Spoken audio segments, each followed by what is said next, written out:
పెట్టారా ప్రభావం వేసినామని అందరికీ శుభములు.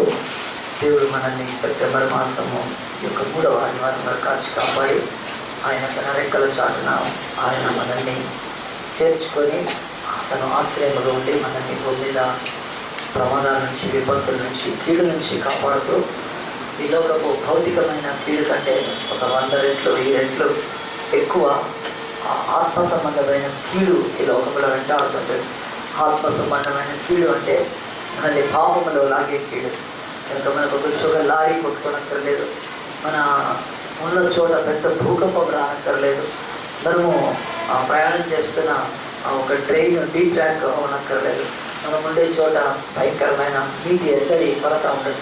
ఇవన్నీ కూడా ఫిజికల్ కలామిటీస్, ఆ యొక్క భౌతిక సంబంధమైన సమస్యలు, కీడులు. కానీ వీటికంటే 1000 రెట్లు సాతాను మనల్ని పాపం చేత నాశనం చేస్తాడు. కనుక మనం పాపంలో పడకుండా, పాపంలో దిగజారకుండా, పాపంలో మనము శోధింపబడి ఓడిపోకుండా ఉండటమే మనం కీడు నుంచి కాపాడబడ్డాం. అది మనం అనుకోవట్లేదు. చాలామంది రోడ్డు యాక్సిడెంట్లో వస్తున్నారు, అట్లా పోతున్నారు, ఇట్లా పోతున్నారు, హాస్పిటల్లో రోగులై మరి విపరీతమైన అవన్నీ చాలా దేవుడి దృష్టిలో పెద్ద కీళ్ళు కావు అవి. కానీ ఒక మనిషి తను తాగడం మొదలుపెట్టి తాగుడుకు బానిస అయిపోయి, అతడు తిరగడం మొదలుపెట్టి పెద్ద వ్యభిచారి అయిపోయి, తన బ్రతుకులో మంచిగా నడవడికలో ఉండి మెల్లగా లంచాలకు అలవాటు పడి లంచబండి అయిపోయి తన బ్రతుకులో ఇక ఏ పని కూడా మరి చివరికి భార్య అడిగినా, పిల్లలు అడిగినా కానీ లంచం ఇస్తేనే పనిచేసే కాడికి వచ్చారు రకంగా ఒక మనిషి మారిపోవడము. ఆ తర్వాత భక్తిహీనత, ఎప్పుడూ దేవుడి దగ్గరికి వెళ్ళాలని, ప్రార్థన చేయాలని, దేవుడిని కాకుండా చివరికి దేవుడి దగ్గరకు కూడా వచ్చి నీకేదైనా ఇస్తాను డొనేషను, నాకు ఈ పని చేసి పెట్టు, నన్ను ఈ కేసులో చెడిపించాలి, ఒక దుర్మార్గతలో మానవుడు పడిపోయే అవకాశము, దాన్ని పెద్ద కీడు అంటారు. సో అలాంటి కీడు మన బ్రతుకుల్లోకి రాకుండా దేవుడు వాక్యం చేత మనల్ని కాపాడటము మన జీవితాలు ఆశీర్వాదం అని ఇచ్చారు. కనుక కీడు, గొప్ప కీడు ఏమిటంటే మన పాపంలో పడిపోవడమే. కనుక ప్రియ దేవుని బిడ్డలాంటి పాపంలో పడకుండా దేవుడి నీతిలో నడవడానికి, దేవుడు ఇస్తున్న కృపలో మనం ముందుకు సాగడానికి మరొకసారి దేవుడు తన పరిశుద్ధ వాక్యాన్ని మనం ముందుస్తున్నాడు. కనుక ఈ వారం కూడా మనం ఒక విషయాన్ని నేర్చుకోవడానికి ఇష్టపడ్డప్పుడు ఒక ప్రశ్న, దేవుడు ఎవరిని వాడుకుంటాడు అనుకుంటే జనరల్గా మనము ఏమనుకుంటామంటే దేవుడు ఎవరిని వాడుకుంటాడు, బాగా చదువు వచ్చిన వాళ్ళని వాడుకుంటాడు. ఇది మనం ఈరోజు కరెక్షన్ చేసుకున్నాం. చాలా మరి జ్ఞానం ఉన్న వాళ్ళని వాడుకుంటాడు దేవుడు. ఇది కూడా యాక్చువల్గా కరెక్షన్ చేసుకోవాలి. ఆ తర్వాత ఈ భూమి మీద విస్తారమైన డబ్బు, ధనము కలిగిన వాళ్ళని దేవుడు వాడుకుంటాడు. ఆ తర్వాత ఇంకెవరిని దేవుడు వాడుకుంటాడు, ఉన్నత వంశాల్లో, కులాల్లో పుట్టిన వాళ్ళని దేవుడు వాడుకుంటాడు అని మనుషులు జనరల్గా అనుకుంటుంటారు. ఇవన్నీ కాకుండా దేవుడు ఆయన మరి ఒక మనిషిని కోరుకున్నప్పుడు అతనిలో ఎంతో పరిశుద్ధత, ఎంతో నీతి, ఎంతో మంచివాడై ఉంటే అతన్ని దేవుడు వాడుకుంటాడు. కానీ ఇవన్నీ కూడా మనం కరెక్షన్ చేసుకుందాం. బైబిల్లో మనం తీసి దేవుడు ఎవరిని వాడుకుంటాడు అన్నప్పుడు పాత నిబంధన తీస్తాము. పాత నిబంధనలో సంఖ్యాకాండం అని ఒక పుస్తకం, 4వ పుస్తకం. మరి ఆ యొక్క నంబర్స్ అని ఇంగ్లీష్లో మాత్రం ఉంటుంది, దాని పేరు నంబర్స్. దాంట్లో నంబర్స్ లేకపోయినా కానీ ఆ యొక్క సంఖ్యాకాండం అనే పుస్తకంలో నుంచి మనం 22వ అధ్యాయం తీద్దాము. 22వ అధ్యాయం తీసినప్పుడు అక్కడ దేవుని యొక్క సన్నిధిలో కొన్ని మాటలు రాయబడ్డాయి. సంఖ్యాకాండం 22వ అధ్యాయంలో, తరువాత ఇశ్రాయేలు సాగి యెరికోకు ఎదురుగా యోర్దాను తీరమున్న మోయాబు మైదానములో దిగి సిప్పోరా కుమారుడైన బాలాకు ఇశ్రాయేలు అమోరీలకు చేసినదంతయు చూచారు. ఈ యొక్క పాత నిబంధనలో 4th బుక్ అండి. అది నిర్గమ, లేవి, సంఖ్యాకాండం 4వ పుస్తకం. ఈ 4వ పుస్తకంలోని 22వ అధ్యాయంలో అక్కడ ఒక చరిత్రలో జరిగింది. దేవుడు రాస్తూ పరిశుద్ధ ఆత్మ ద్వారా తరువాత ఇశ్రాయేలు సాగారంటే అంతవరకు సాగారు. అక్కడ నుంచి వాడు ఇంకా ఎదురుగా ఉంటే యోర్దాను అనే ఒక తీరం దగ్గరికి వెళ్ళారు. అక్కడ మోయాబు మైదానం అని ఉంది. అక్కడ సిప్పోరా కుమారుడైన బాలాకు ఇశ్రాయేలు అమోరీలకు చేసినంతయు చూచానని చెప్పి జనము విస్తారంగా ఉన్నంత మోయాబీలు వారిని చూచి మిక్కిలి భయపడేది. మోయాబీలు ఇశ్రాయేలును జంకిరి అని ఉంది. సరే, ఇక్కడ నుంచి మనము దేవుని యొక్క వాక్యంలో చరిత్రలోకి వెళ్తే ఇదంతా చదువుతూ పోతే సమయం సరిపోదు. కానీ ఇశ్రాయేల్ అని దేవుని ప్రజలు భూమి మీద, వాళ్ళే దేవుని ప్రజలు, ఇంకెవ్వరూ కాదు. వాళ్ళకు మాత్రమే దేవుడు తన సన్నిధిని, తన ధర్మశాస్త్రాన్ని వాళ్ళకి ఇచ్చాడు. ఈ రోజు వరకు కూడా ప్రపంచంలో ఎన్ని రాజ్యాలున్నా రాజ్యాలకు మకుటము ఇస్రాయేల్ దేశమే. అది చాలా చిన్న దేశం. అది ఎంత చిన్న దేశం అంటే బహుశా మన ఆర్ఆర్ డిస్టిక్ అంత ఉంటుంది అంతే. ఆర్ఆర్ డిస్టిక్ ఎంత ఉందో అంత చిన్నది, అంతకంటే పెద్దది కాదు. సో ఇంత చిన్న ప్రాంతాన్ని ప్రపంచ రాజ్యాలకు దేవుడు మకుటంగా పెట్టాడు. అక్కడే అబ్రహాము ఆయన తన పిల్లలైన ఇస్సాకు పిల్లలైన యాకోబు పిల్లల్ని ఇశ్రాయేల్ అని ఆ జనాంగాన్ని పిలిచాడు దేవుడు.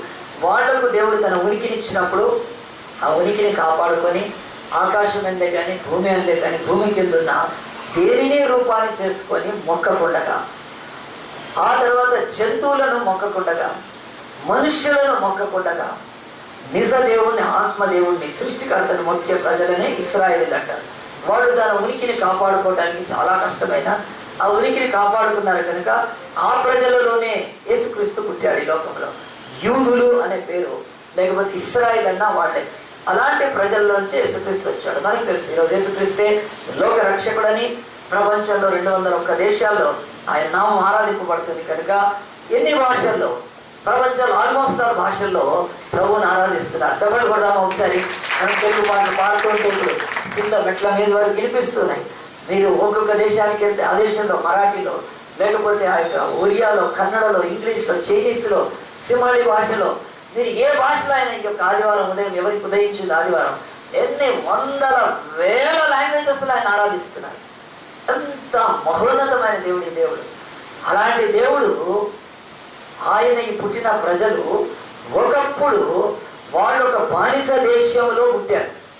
బానిస దేశంలోంచి పుట్టి పురిటిలోంచి బయటకు వచ్చారు. వాళ్ళు 400 ఏళ్ళు ఐగుప్తు అనే ఒక దేశంలో వాళ్ళు ఉండిపోయినప్పుడు వాళ్ళు బయటికి వచ్చారు.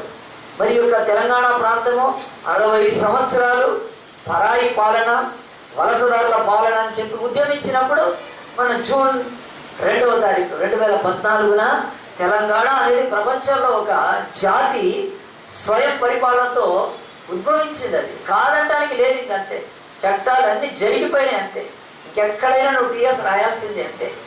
అలాగున బైబిల్ చెప్తుంది ఇశ్రాయేల్ అనే ప్రజలు ఐగుప్తు దేశంలో నుంచి వాళ్ళు ఉద్భవించి బయటకు వచ్చి వాళ్ళకు దేవుడు ఒక దేశాన్ని ఇస్తాడు. దేవుడి భూమి మీద అందరికీ రకరకాల స్థలాలు ఇస్తే తన ప్రజలకు ఎలాంటి స్థలం ఇవ్వాలి? దేవుడు అనుకున్నాడు, నా ప్రజలు కదా, నా బిడ్డలు కదా, ఈ లోకంలో తొండమున్న దాన్ని, తోపున్న దాన్ని కదా, ఆకాశంలో సూర్యుడిని కదా, భూమి మీద పాకే పాము లాంటి పురుగుల్ని వాటిని పూజించకుండా నన్నే పూజించే బిడ్డలకు నేను ఏమి ఇవ్వాలి, నన్నే ఆరాధించే బిడ్డకి ఏమి ఇవ్వాలి అంటే ఆయన అనుకున్నాడు. ఆయన అనుకునేది ఆయనే భూమి అంతా పాలు తేనెలు ప్రవహించే వాగ్దాన దేశము ఇస్తానన్నాడు. చెప్పలు కొడదామా? దేవుడు ఒక్కసారి దేవుణ్ణి ఆరాధించే వాళ్లకు భూమి మీద శ్రేష్టమైనవి ఇస్తాడు ఆయన.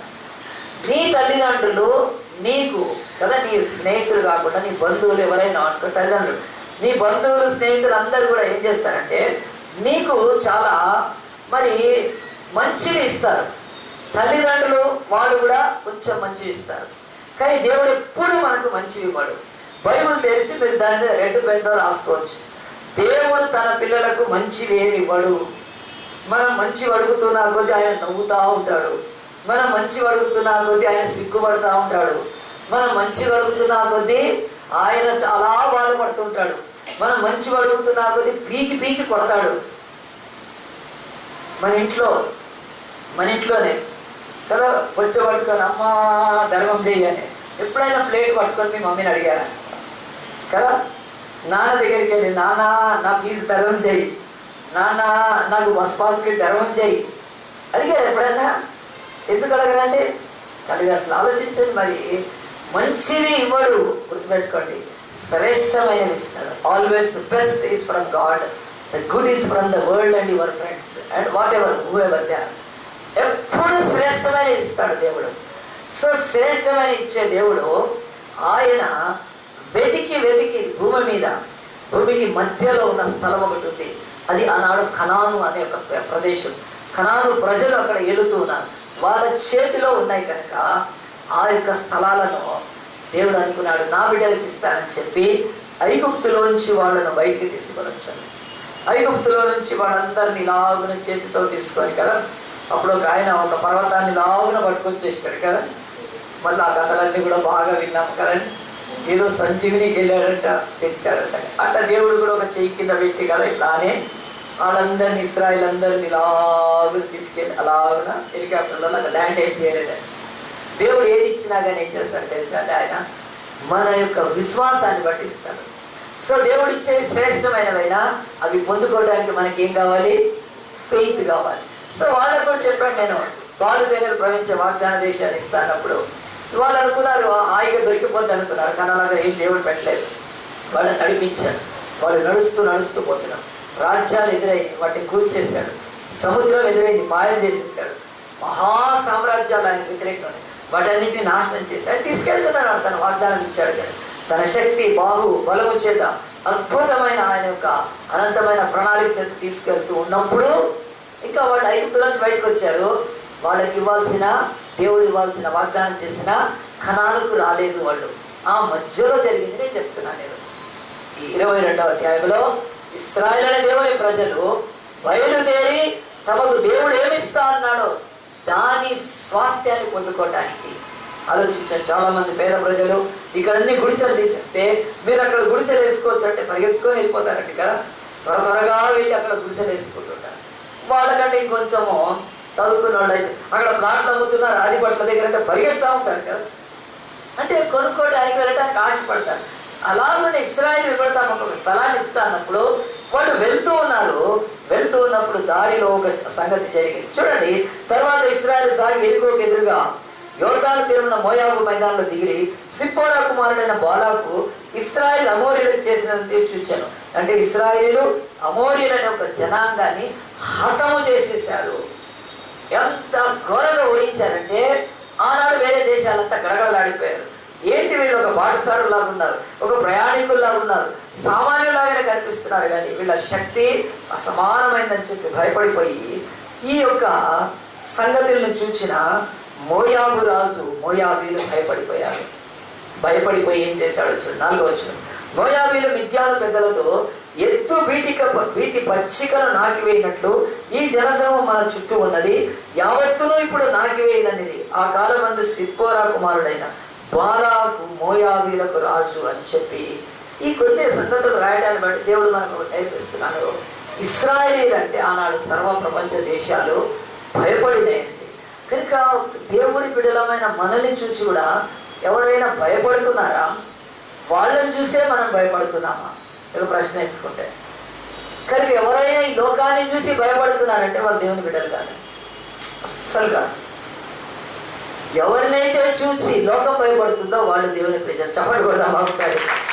అంటే మనందరం పైల్వాన్లు కావాలన్నా మంచిగా పెట్టి ఇట్లా అని పెట్టారు కదా. నాకేం లేదండి, మంచిగా పెట్టి తయారు చేసుకోవాలి. పైల్వాన్ లాగా తయారు ఎప్పుడు కూడా అది పెట్టుకొని మీసాలు ఇట్లా పెట్టి కదా కుర్రు మనం చూసుకుంటానండి. అంటే అట్లా అంటే భయపెట్ట అదే అండి భయపడడం అంటే కాదండి యాక్చువల్గా కదా. మన నీతిని చూసి భయపడాలి లోకం. నీతిమంతులు ఇలా జోలికిపోతే మేము పనికిరాం. మన పరిశుద్ధతను చూసి భయపడాలి. మన బ్రతుకుల్లో యథార్థతను చూసి భయపడాలి. మనలో ఉండే భక్తిని చూసి భయపడాలి. కనుక ప్రియ దేవుని బిడ్డ ఆలోచించండి. అలాగున అవే మన జీవితాల్లో శక్తిగా లోకానికి కనిపిస్తాయి. భయపడతారు, మనకు తెలుసా అండి, భయపడతారు లోకము. నువ్వు పవిత్రంగా పరిశుద్ధంగా నీతిగా బ్రతికితే నీకంటే 10 రెట్లు పెద్ద ఆఫీసర్లు కూడా భయపడతారు. నీకు తెలుసా? మీ ఇంటిలో నువ్వు భక్తిగా ఉంటే మిగతా వాళ్ళు సినిమాలు చూస్తూ లోకం తిరిగి భక్తిగా ఉన్న బిడ్డ ఇంట్లో వాళ్ళే భయపడతారు. అరే భక్తిగా ఉంటారని చెప్పి. ఎందుకంటే అది దేవుడి యొక్క ప్రజలకు దేవుడు ఇచ్చిన గొప్ప స్థితి. కనుక ఇక్కడ బైబిల్ చెప్తుంది ఇశ్రాయేలీలకు రథాలున్నందుకు, గుర్రాలున్నందుకు, విపరీతమైన ఆయుధాలున్నందుకు భయపడలేదండి ఆ రోజు లోకం. దేవుడు వారి మధ్యలో ఉన్నాడు. వారు విగ్రహాలను ఆరాధించకుండా, బొమ్మల్ని పూజించకుండా, తాగి మందేసి చిందేసి పిచ్చిగా డ్యాన్సులు చేస్తూ ఇప్పుడు చేస్తారు ఈ వారం అంతా కదా. వేసుకో మందు, తీసుకో బొమ్మని కదా. ఆ బొమ్మ ఎట్లా చూడదు కదా. దానికేం తెలుసు? దాని నోట్లో కూడా ఒక తొండలో గుచ్చితే అది గుంచుతుంటుంది కదా. ఏమంటే బాటిల్ వినాయకుడు అని పెట్టుకుంటారు. ఇవన్నీ వినాయకుడు ఎన్ని లేవండి. అంటే ఒక బొమ్మను ముందు ఎవడు ఎట్లా ఎగిరినా ఏం తెలుస్తుందండి ఎవరికైనా? బైబిల్ చెప్తుంది ఆనాడు ప్రజలు ఎందుకు భయపడ్డారంటే వీళ్ళు ఒక విగ్రహం బొమ్మ ఏది మొక్కరు, మాలాగా ఏమి బలులు ఇవ్వరు, వీళ్ళకి ఏం శక్తి కదా. ఒక దేవుడు అంటారు, ఏడనాడు దేవుడు వాడు తెలియదు, అలా తెలియదండి. అంటే మనుష్యుల యొక్క ఈ లోక సంస్కృతులు, ఈ లోక దేవుళ్ళు, ఈ లోక భక్తి, ఈ లోక సంబంధమైన మతాలకు భిన్నంగా ఉంది కనుక భయపడ్డారు. ఏదో అదృశ్య శక్తి ఉంది వీళ్ళంతా. మనలో కూడా ఎట్లా ఏ శక్తి ఉండాలి? అదృశ్య శక్తి ఉండాలి కదా. అంటే దేవుడు అంటున్నాడు, ఇశ్రాయేలుకున్న ఆ అదృశ్య శక్తి నేను మీకు కూడా ఇస్తాను. మీరు ఎవ్వరు చూసి భయపడారంటే మిమ్మల్ని చూస్తే భయపడతారు. మీరు ఆలోచించవచ్చు, చర్చ్ ఎంత చిన్నగా ఉంది, ఎందుకు భయపడుతున్నారంటే ఆర్ఎస్ఎస్ వాళ్ళు, బీజేపీ వాళ్ళు ఎందుకు భయపడుతున్నారు, విహెచ్పి ఎందుకు భయపడుతుంది, శివసేన ఎందుకు భయపడుతుంది, రామసేన ఎందుకు భయపడుతుంది, హిందూ వాహిని వాళ్ళు ఎందుకు భయపడుతున్నారు? వీళ్ళందరి పేర్లు నాకు తెలుసా అండి. వీళ్ళు ఎందుకు భయపడుతున్నారండి? ఇంత పెద్ద రాజ్యం కదా ఇండియా. 97% ముస్లిమ్స్ కలిపి హిందువులు ఉన్నారు. 3%. ఈ 3%కి ఎందుకు భయపడుతుంది? గవర్నమెంట్లు ఎందుకు భయపడుతున్నాయి? వీళ్ళకు ఒక శక్తి ఉంది, వీళ్ళు మాట్లాడితే మనుషులు మారిపోతారు. చెప్పలు కొడతామా? కనెక్ట్ అయిపోతారు. ఏముందండి, ఏం భయపడుతున్నారు చూడండి. వాళ్ళకు తెలుసు ఈ యొక్క యేసు శక్తి ఎలాంటిదో. రాజ్యాలను జయించిన శక్తి, సామ్రాజ్యాలను జయించిన శక్తి కనుక నీలో నాలో ఉండేది. మనం సూటు బూట్ వేసుకొని, టై పెట్టుకొని, మూతికి లిప్స్టిక్ రాసుకొని, ఒక వెస్ట్రన్ కల్చర్ ధరించితే ఎవడు భయపడాడండి కదా. వెస్ట్రన్ కల్చర్ ధరించి ఆ యొక్క ఇంగ్లీష్ నేర్చుకొని దానితో ఎవడైనా మనకు భయపడతాడనుకోవడం కాదు. ఈరోజు చర్చిని అట్లా పాడు చేస్తున్నారు. Western Christianity is not Christianity. Bible చెప్తుంది జూయిష్ క్రిస్టియానిటీ, జ్యూస్లోంచి వచ్చిన క్రిస్టియానిటీ స్టాండర్డ్గా ఉంటుంది. బైబిల్లో ఎక్కడ అమెరికా యూరప్ గురించి లేదు, అంతా పాలస్తీనా ఇస్రాయల్ దేశం గురించి, దాని చుట్టూ దేశాన్ని పోలుస్తూ చెప్పాడు. మనకు తగలబడ్డ క్రిస్టియానిటీ వెస్ట్రన్ క్రిస్టియానిటీ. వాళ్ళే తీసుకొచ్చారు ఈ క్రిస్మస్ కానీ ఇవన్నీ కూడా. బైబిల్లో ఏమీ లేదు, నిజ సంఘాలు ఎప్పుడూ చేయలేదు. సో రాజ్యం ప్రపంచాలు ఎవరికి భయపడ్డాయంటే బైబిల్ చెప్తుంది దేవుడి ప్రజలలో ఉండే అదృశ్య శక్తి గొప్పది కనుక ఆ శక్తిని చూచి ఈ యొక్క సంఖ్యాకాండంలో మనం సబ్జెక్ట్లోకి వెళ్దాము. దేవుడి వాక్యం చెప్తుంది ఆ యొక్క మోయాబు రాజు అయిన బాలాకు భయపడ్డాడు.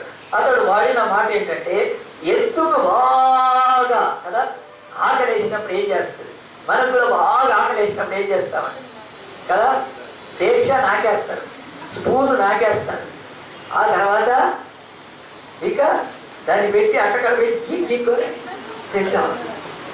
ఎక్కువ ఆకలి వేసినప్పుడు కదండి, అది ఆ మాట వాడాడండి.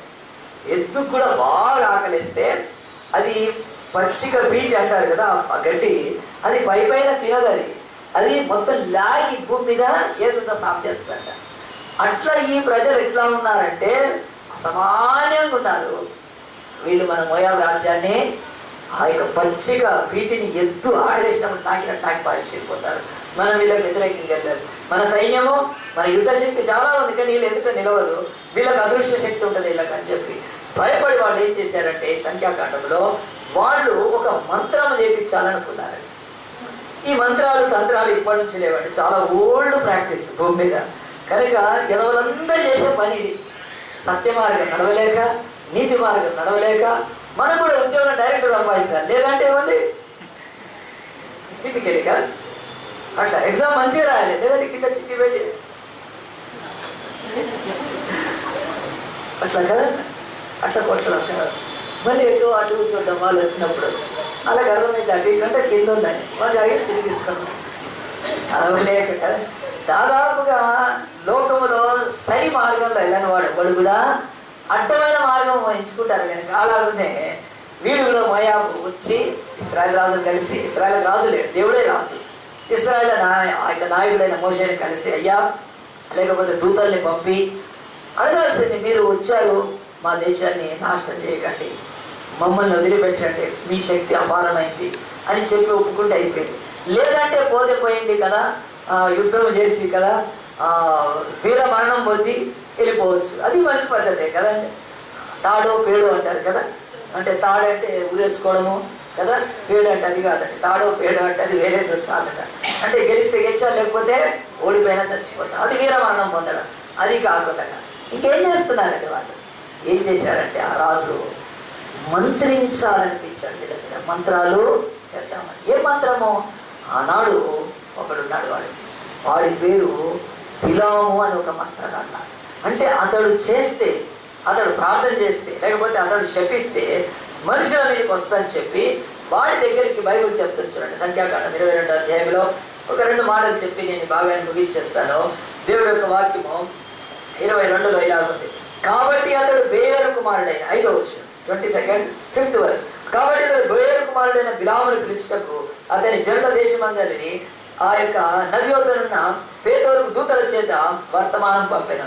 చిత్తగించుము, ఒక జనం ఐగుప్తు నుండి వచ్చింది, ఇదిగో వారు భూతలమును కప్పి నా ఎదుట దిగి ఉన్నారు. కాబట్టి నువ్వు దయచేసి వచ్చి నా నిమిత్తం ఈ జనమును శపించుము, వారు నాకంటే బలవంతులు, వారిని హతము చేయటకు నేను బలవంతునేమో అని చెప్పి ఒక శాపం పెట్టడానికి, వాళ్ళ మీద మంత్రించడానికి, వాళ్ళు నా మీద యుద్ధం చేస్తే ఒకవేళ చేసిన నేను చేస్తాను నాకు జయము కలగాలని చెప్పి ఈరోజు కూడా ఈ శకునగాండ్రు, మంత్రగాండ్లు, ఈ జ్యోతిష్కులు, ఆ తర్వాత ఈ యొక్క గారడి విద్యలు చేసేవాళ్ళు, ఈ భూమి మీద వీళ్ళంతా దేవుడి యొక్క శక్తికి తట్టుకోలేరండి. గుర్తుపెట్టుకోండి, ఎవ్వడు చిలగితనం చేసినా. మరి ఆ తర్వాత మన దగ్గర బాణామతి అంటారు, ఇంకోటి చేతబడి అంటారు. చేతబడి, బాణామతి ఎన్ని చేసినా దేవుడి రాజ్యాన్ని మాత్రం ఏమి చేయలేమండి. ఆయన ప్రజల్ని మీరు నమ్మాలి, అలాగున బ్రతకాలి. మనలో దేవుడు ఉంటే సైన్యములకు అధిపతి అయిన దేవుడు ఈ చేతబడులు, బాణామతులు ఈ యొక్క ఏమి చల్లవండి. చాలామంది వాటికి లోనవుతున్నారంటే కారణం వాడికి శక్తి లేక కాదు, శక్తిహీనంగా మనం ఉన్నందుకు అవుతుంది. కనుక ఇశ్రాయేలుకి ఏం తెలియదు ఏం జరుగుతుందో. వీడు బాలాకు రాజు పంపించాడు బిలాము దగ్గరికి. పంపించి ఇదిగో ఒక జనం వచ్చారు, వాళ్ళు మేము ఓడిపోతామని చెప్పి ఏం చేయాలంటే వాళ్ళని నువ్వు శపించాలి అనే యొక్క బిలాము అనే ప్రవక్త ఉన్నప్పుడు, అప్పుడు ఆ బిలాము అనే ప్రవక్త వాడు ఏం చేశాడంటే రిసెప్షన్లో వాళ్ళని కూర్చోబెట్టి వాడు లోపలికి వెళ్ళాడు. లోపలికి వెళ్ళి ఏం చేశాడంటే దేవుడికి ప్రార్థన చేశాడు. దేవా, ఇదిగో నా దగ్గరికి ఒక ఆఫర్ వచ్చింది, అది ఆషాఢం ఆఫర్ కాదు, అది ఇంకేం ఆఫర్ కాదు, ఆగస్టు 15th ఆఫర్ కాదు, ఇంకా ఏదో ఆఫర్ కాదు, అది ఆఫర్లకే బంపర్ ఆఫర్ వచ్చింది. ఒక రాజు తన అధిపతులను పంపించి నేను ఒకళ్ళని శపిస్తే నాకు ఇంత డబ్బిస్తా అంటున్నాడు. అన్నప్పుడు దేవుడు వెంటనే ఏం చేశాడంటే, దేవుడు బిజీగా ఏమి లేడు, వెంటనే లైన్లోకి వచ్చాడు, వాట్సాప్లోకి వచ్చినాడు. వచ్చి అన్నాడు వాట్ బిలామ్ అన్నాడు. అంటే వాట్ అనకు, వాట్సాప్లో ఉన్నా నేను, నాకు వాట్ అని అడగకు, నాకు ఇప్పుడు బంపర్ ఆఫర్ ఉంది. ఏం ఆఫర్ ఉంది అంటే వాడు వచ్చాడు బిలాము, ఆ యొక్క బాలాకు రాజు చాలా గిఫ్ట్ పంపిస్తున్నాడు, నేను వెళ్ళాలా వద్దా అంటే దేవుడు ఆయన వాట్సాప్లో 1000 కోట్ల మంది ఆయనకు వస్తూ ఉంటారు దేవుడికి.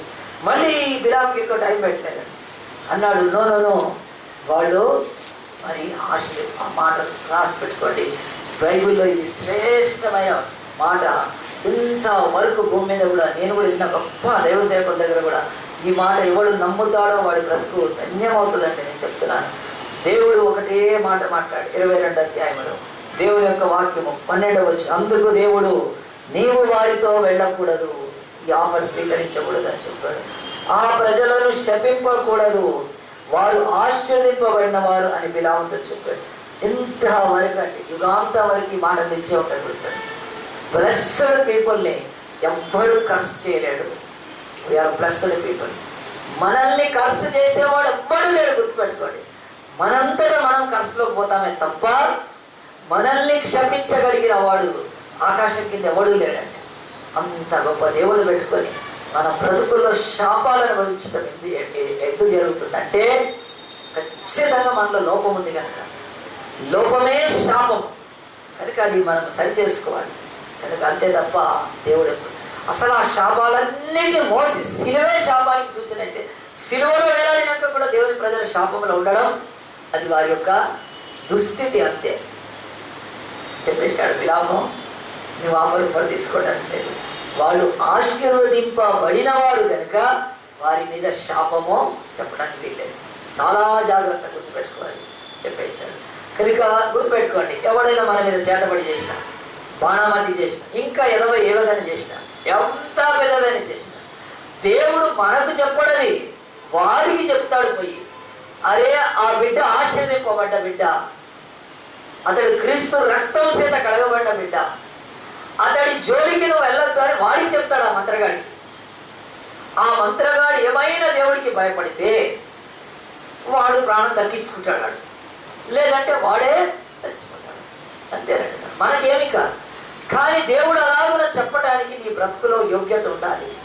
దొంగ బాప్తిసం తీసుకున్నాడు ఎవరికి ఆ ప్రొటెక్షన్ ఉండదు. ఈ యొక్క విశ్వాసాన్ని వేషం చేసుకున్న వాళ్ళకు ఉండదు. క్రైస్తవ్యం ఒక ఆదివారం నటనైన వాళ్ళకు ఉండదు. అది నేను చెప్తాను, నా మీద చేయమని, నా బ్లడ్ తీసిస్తానండి. ఎవరినైనా చేయమని చెప్పండి. 30 సంవత్సరాల నుంచి చెప్తున్నాను. నా రక్తము తీసి శాంపుల్ ఇస్తాను. ఈ భూమి మీద ఏ మంత్రగాడని అంటే చేయమని. నేను సస్తాను భక్తుల వల్ల ఖచ్చితంగా చెప్తాను, అంత ధైర్యంగా. చిన్న చిన్న వాడికి భయపడతారండి క్రైస్తవులు. ఎంత శకునాన్ని చూస్తారు, తిథులు చూస్తారు, వారాలు చూస్తారు, ముహూర్తాలు చూస్తారు. దేవుడు అంటున్నాడు, ఎంత దుఃఖం, నా ప్రజలైనా మీ బిడ్డలు ఇవన్నింటినీ చూస్తారు. అసలు ఇవన్నీ ఆచరిస్తున్న కనాను దేశాన్ని మీకు ఎందుకు ఇస్తాను? మీ చేత వాళ్ళని గెంటి వేస్తాను. నేను మీ చేత వాళ్ళందరినీ గెంటి వేస్తాను. నిజమైన దేవుడు నీతి, పరిశుద్ధత, యథార్థత, ప్రేమ, దయ, గాడ్స్ కింగ్డమ్ వేరు ఉందండి. వాటిలో ఉండే బిడ్డలకి ఇస్తాడు, ఏ పని ఉండదు. అంటే చెప్తున్నానండి, నా రక్తం తీసి ఇవ్వంటే ఇస్తాను. నేను ఎవరినైనా చేయమని ఛాలెంజ్ చేస్తున్నాను. వాళ్ళ వల్ల కాదండి. గారు ప్లస్ అయిపోయి చెప్తున్నాను, మనలో లోపాలు ఉన్నాయి కనుక. ఆ తర్వాత దేవుడు అంటున్నాడు, బిలాము చెప్పాడు, నువ్వు శపించడానికి వాళ్ళు ఆశీర్వదించబడాలి కనుక వాడు 400 ఏళ్ళు ఎట్లా నా కొరకు శ్రమపడి ఆ దేశం నుంచి వచ్చారు. వాళ్ళ పితరులు ఎంత నీతిమంతులు, నీకు తెలియదు నీకు, కనుక వాళ్ళ జోలికి వెళ్ళొద్దన్నాడు. అన్న తర్వాత అప్పుడు ఏం చేశాడంటే, ఈ బిలాము లోపల నుంచి వచ్చాడు. బయట రిసెప్షన్లో ఇదంతా కూర్చోనున్నారు అధికారులు, ఆ యొక్క రాజు పంపిన అధికారులు. అప్పుడు బాలాకు రాజు అధికారులు, అయ్యా నేను నన్ను శపించలేను, ఇది వీలు పడదు, మీరు వెళ్ళిపోండి అన్నాడు. అధిపతులందరూ టీ కాఫీ తాగి వెళ్ళిపోయారు. వెళ్ళిపోయారు కదా, మరి రిసెప్షన్లో కూర్చున్నారు. వెళ్ళిపోయాక పోయి వాళ్ళ రాజు చెప్పారు, బాలాకు, అయ్యా రాజా, నువ్వు పంపిన ఆ బిలాము అనే ప్రాఫెట్ రానంటున్నాడు అని అన్నప్పుడు, మళ్ళీ నా బిలాము ఏం చేశాడు, బాలాకు ఏం చేశాడంటే, మోయాబు రాజు మళ్ళీ పంపి ఇంకా శ్రేష్టమైన అధిపతులను, ఇంకా ఉన్నతమైన అధికారులను పంపించి ఏం చేశాడు, నీకు ఇంతకంటే రెట్టింపు బహుమానం ఇస్తాను, పోయి రమ్మని చెప్పు అన్నాడండి. మళ్ళీ వీళ్ళంతా బయలుదేరిపోయి ఆ యొక్క బిలాము దగ్గరికి వెళ్ళారు. బిలాము అడిగాడు, ఎందుకు వచ్చారు మీరు అంటే చెప్పాడు, మా రాజు పంపించాడు. కొంచెం ముందు చెప్పాడు, మా రాజు పంపించాడు. ఇంతకుముందు ఏమర్థం అన్నది, ఈ ఇశ్రాయేలు అనే ప్రజలు ఇప్పుడు ఉన్నారు, వాళ్ళు మా యొక్క దేశము చుట్టూ కూడా వాళ్ళు ఆవరించి ఉన్నారు.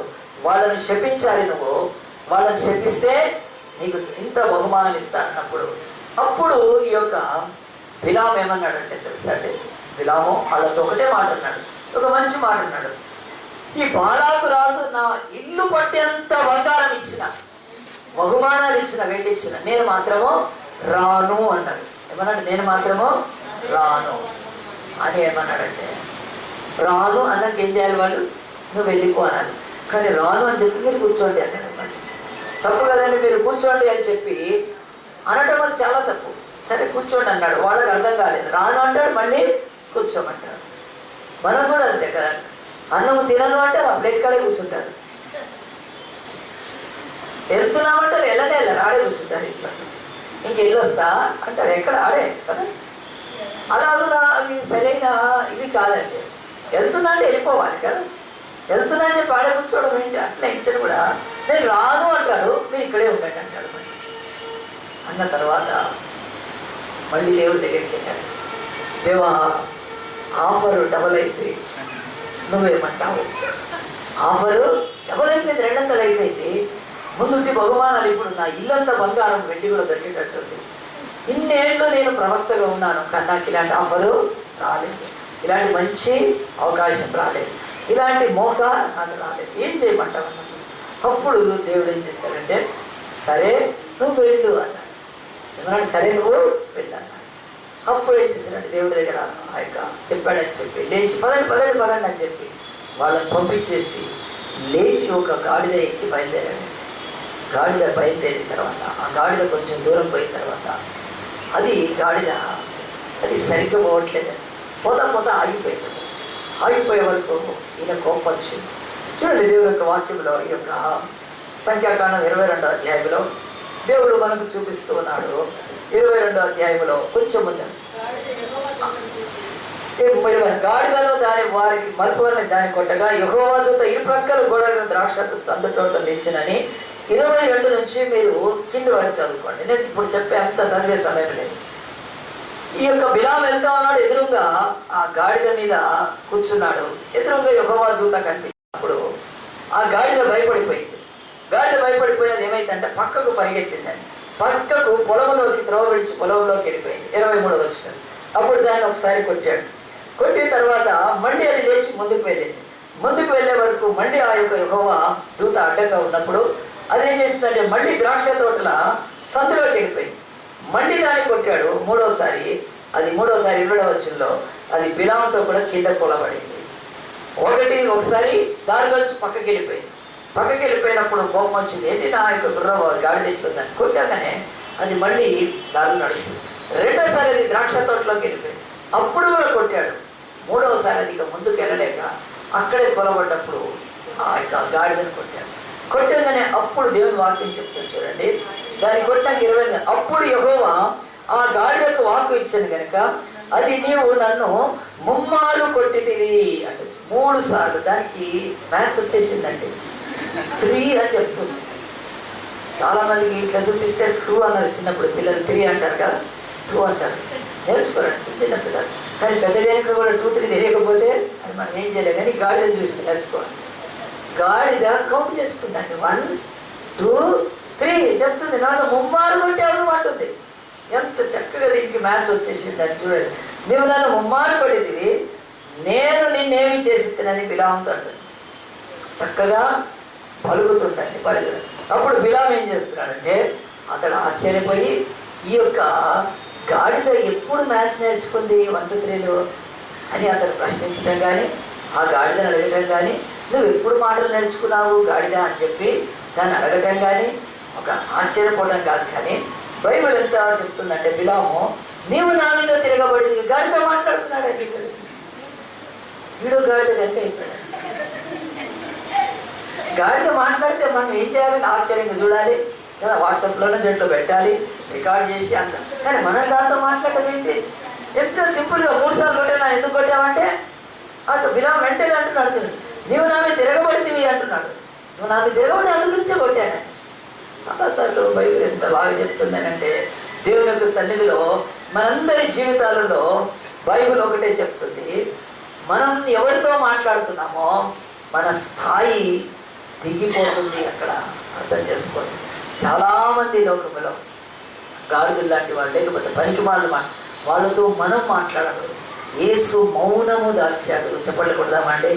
Many times Jesus was silent. ఎందుకంటే మన స్థాయి కానప్పుడు, మన యొక్క అర్హత అంటే మనకి సమానమైన యోగ్యత లేని వాళ్ళతో అసలు మాట్లాడాల్సిన పని లేదండి. అంతేగాని నోరు వేసుకొని ఏంది అని చెప్పి తోపి ఇంటికి వెళ్ళిపోయి చవరాలి. అది ఏంటంటే ఇక్కడ చేసినట్టే గాడిద మాట్లాడితే గాడిదను మాట్లాడిస్తావా?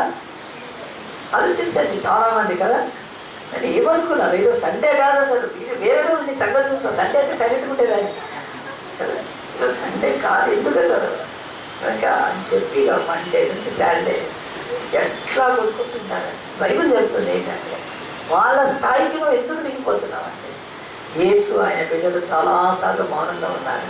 అవసరం లేదు, వాళ్ళ జవాబు చెప్పాల్సిన పని లేదండి.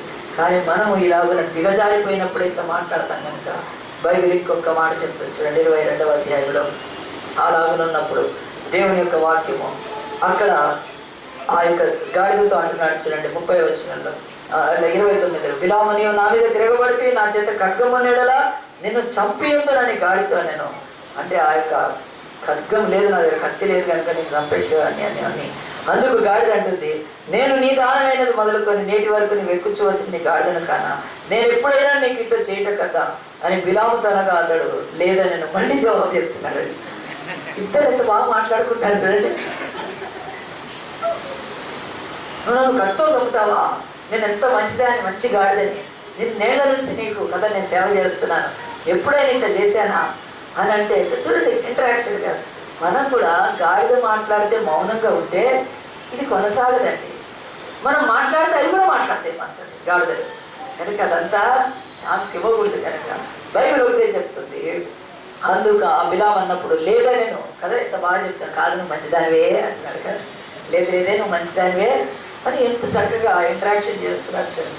దేవుడి వాక్యం అక్కడితో మనం ఆపేసి చూడండి. అసలు దేవుని సంగతి సన్నిధిలో 30 అంతలో యెహోవా బిలాము కన్నులు తెరిచాను కనుక దూసిన ఖడ్గం చేతపడింది. త్రోవలో నిలిచిన యెహోవాను దూతను అతడు చూసి తల వంచి సాష్టాంగ నమస్కారం చేయగా యెహోవా దూత చెప్తున్నాడు, ఈ ముమ్మారు నీ గాడిద నీ వేలపడి ఇదిగో నా ఎదుట నీ నడక విపరీతమైన కనుక నేను నీకు విరోధినని బయలుదేరి వచ్చిందని చెప్పి ఆ తర్వాత మనము మీరు తర్వాత చదువుకోండి. అతడు వెళ్ళాడు, ఇశ్రాయేలుని క్షమించలేదు, కానీ తర్వాత దేవుడు మాత్రము ఈ యొక్క బిలామును చంపేశాడు తర్వాత. ఎందుకంటే అతడు వెళ్ళకూడదు దేవుడు చెప్పినప్పుడు. అయితే ఇక్కడ బైబిల్ చెప్తుంది, రాజులు వచ్చి ఆనాడు బిలాము దగ్గర విచారణ చేసేవాడు, కౌన్సిలింగ్ తీసుకునేవాడు, సహాయం చేసుకునేవాడు. రాజులు వచ్చి ఆయన దగ్గర చాలా గొప్ప యోచనలు అడిగేవాడు. అలాంటి రాజులు అతని దగ్గరికి వస్తున్నప్పుడు ఈ బిలాము అనే ప్రవక్త యొక్క స్థాయి మీరు ఆలోచించండి. ఎంత గ్రేట్ ప్రాఫిట్ బైబిల్ అంటే. కానీ ఇక్కడ బైబిల్ నేను ఈరోజు సబ్జెక్ట్ ఏంటంటే, దేవుడు ఎవరిని వాడుకుంటాడు, ఇలాంటి బిలాముకు బుద్ధి చెప్పటానికి దేవుడు ఎవరిని వాడుకున్నాడండి? గాడిదను వాడుకున్నాడు. తీస్తారా పేతురు పత్రిక దేవుని యొక్క వాక్యంలో స్పష్టంగా ఈ మాటలు రాస్తున్నాడు పరిశుద్ధాత్మ దేవుడు. పేతురు 2వ పేతురులో దేవుని యొక్క వాక్యము పేతురు రాసిన 2వ పత్రిక లాస్ట్లో ఉంటుంది, 219వ పేపర్, న్యూ టెస్ట్మెంట్లో లాస్ట్ పత్రికల్లో ఇక్కడ ఒక మాట ఉంది చూడండి. 15వ వచనం అండి, 2వ అధ్యాయము 15వ వచనం చదవండి. తిన్నని మార్గమును విడిచి బేయోరు కుమారుడైన బిలాము పోయిన మార్గమును బట్టి త్రోవ తప్పిపోయి ఆ బిలాము దుర్నీతి వల్ల కలుగు బహుమానమును ప్రేమించెను. అయితే తాను చేసిన అతిక్రమ నిమిత్తము అతడు గద్దింపబడెను. ఎట్లనగా నోరు లేని గార్ధవము మానవ శ్రమతో మాట్లాడి ఆ ప్రవక్త యొక్క వెర్రితనమును అడ్డగించను అని చెప్తాడు. దేవుడు ఎవరిని వాడుకుంటాడంటే ఇక్కడ బైబిల్ చెప్తుంది, ఒక పెద్ద ప్రవక్తను గద్దించడానికి లేకపోతే సరిచేయడానికి మాటలు రావలసిన ఒక గాడిదను వాడుకున్నాడంటే. ఇది దేవుని వాక్యం మనం నేర్చుకోవాలి. దేవుడు ఎవరిని వాడుకుంటాడు అనుకుంటే ఈ లోకంలో చాలా గొప్ప గొప్ప గొప్ప గొప్ప అవసరం లేదు దేవుడికి. ఒక చిన్న సామాన్యమైన బరువులు మోసే గాడిదను వాడుకొని ఒక పెద్ద బిలాముకు బుద్ధి చెప్పాడండి. అది ఏసి కింద సందులో ఆ ద్రాక్ష తోటలో వెళ్తున్నప్పుడు చాలా చిన్న నేరో ప్లేస్లో ఉంటే అటు ఇటు రాళ్ళు ఉంటే ఆ రాళ్లలో వేసి ఒత్తేసిందండి కాలుతో. చూడండి బైబిల్ చెప్తుంది, బుద్ధి తీసుకొని రావడానికి దేవుడు ఒక మామూలు గాడిదను వాడుకోగలుగుతాడండి. ఇది బైబిల్ చెప్తున్న సత్యం. మనం ఆలోచించాలి, నమ్మాలి. దేవుడు ఎవరిని వాడుకుంటాడని లోకంలో మనం చాలాసార్లు ఈ భూమి మీద ఆలోచన చేస్తూ ఉంటే దేవుడు ఒక గాడిదను వాడుకున్నాడు. నేను త్వరగా మిగతా 2 చెప్తాను. కాబట్టి యోనా ఆ యొక్క గ్రంథం తీయండి. పాత నిబంధనలో యోనా గ్రంథము మీ అందరికీ తెలిసిందే కదా. అయినా కానీ నేను ఇంకోసారి ఈ యొక్క మచ్చుకు దేవుని సన్నిధిలో మనందరం కూడా ఈ వాక్యాలు నేర్చుకుంటేనే తప్ప మనకు అర్థం కావు. కనుక దేవుడు వాక్యం చెప్తుంది, యోనా ఆ యొక్క గ్రంథంలో దేవుడు ఈ యొక్క నినివే పట్టణానికి ఎవరిని పంపించాడు?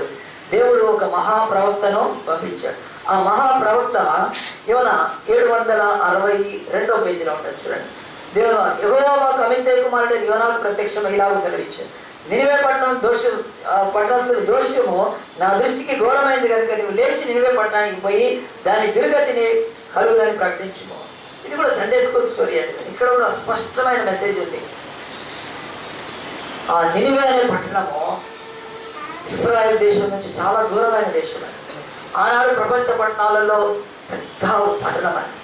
ఈరోజు అమెరికాలో కూడా మంచి మంచి పట్టణాలు, మరి యూరోప్లో పెద్ద పెద్ద పట్టణాలకి, ఆస్ట్రేలియాలో మన దగ్గర చదువుకునే వాళ్ళంతా వెళ్ళాలని ఆశపడుతుంటారు. ఎందుకంటే ఆ పట్టణాల వైభవము ప్రపంచాన్ని ఆకర్షిస్తుంది. అంత గ్రేట్ సిటీస్ కనుక అలాంటి ఒక పట్టణం భూమి మీద ఉండింది. దాని పేరు నినివే అనే పట్టణం.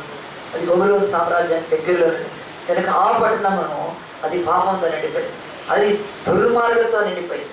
ఆ పట్టణం యొక్క క్రియలు ఆకాశం అంతా దేవునికి ఆ యొక్క బాధను కలిగిస్తున్నాయి.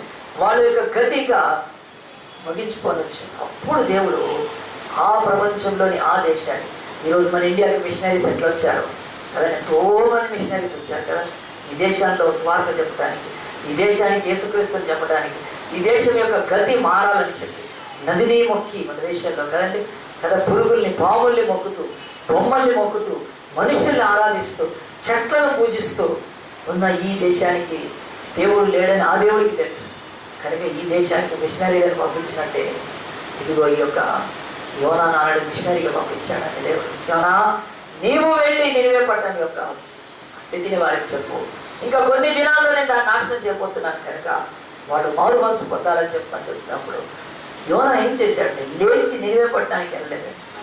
తార్షీష్ అని వేరే దేవుడు చెప్పించోడికి వెళ్ళి అతడు ఓడలో వెళ్తూ ఉన్నప్పుడు బైబిల్ చెప్తుంది దేవుడు ఆ యొక్క యోనాను కూడా సరైన దారిలోకి తీసుకొని రావడానికి ఆయన వెళ్ళి ఓడ కింద భాగంలో పడుకున్నాడు.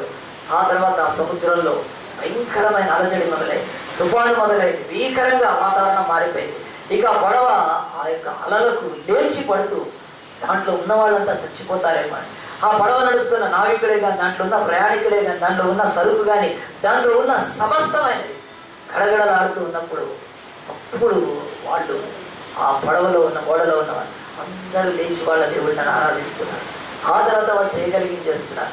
ఓడ తేలిక చేయడానికి దానిలో ఉన్న విస్తారమైన సంపదను కూడా వాళ్ళ ప్రాణాలు కాపాడుకోవడానికి ఎత్తి సముద్రం పాలు చేస్తున్నారు.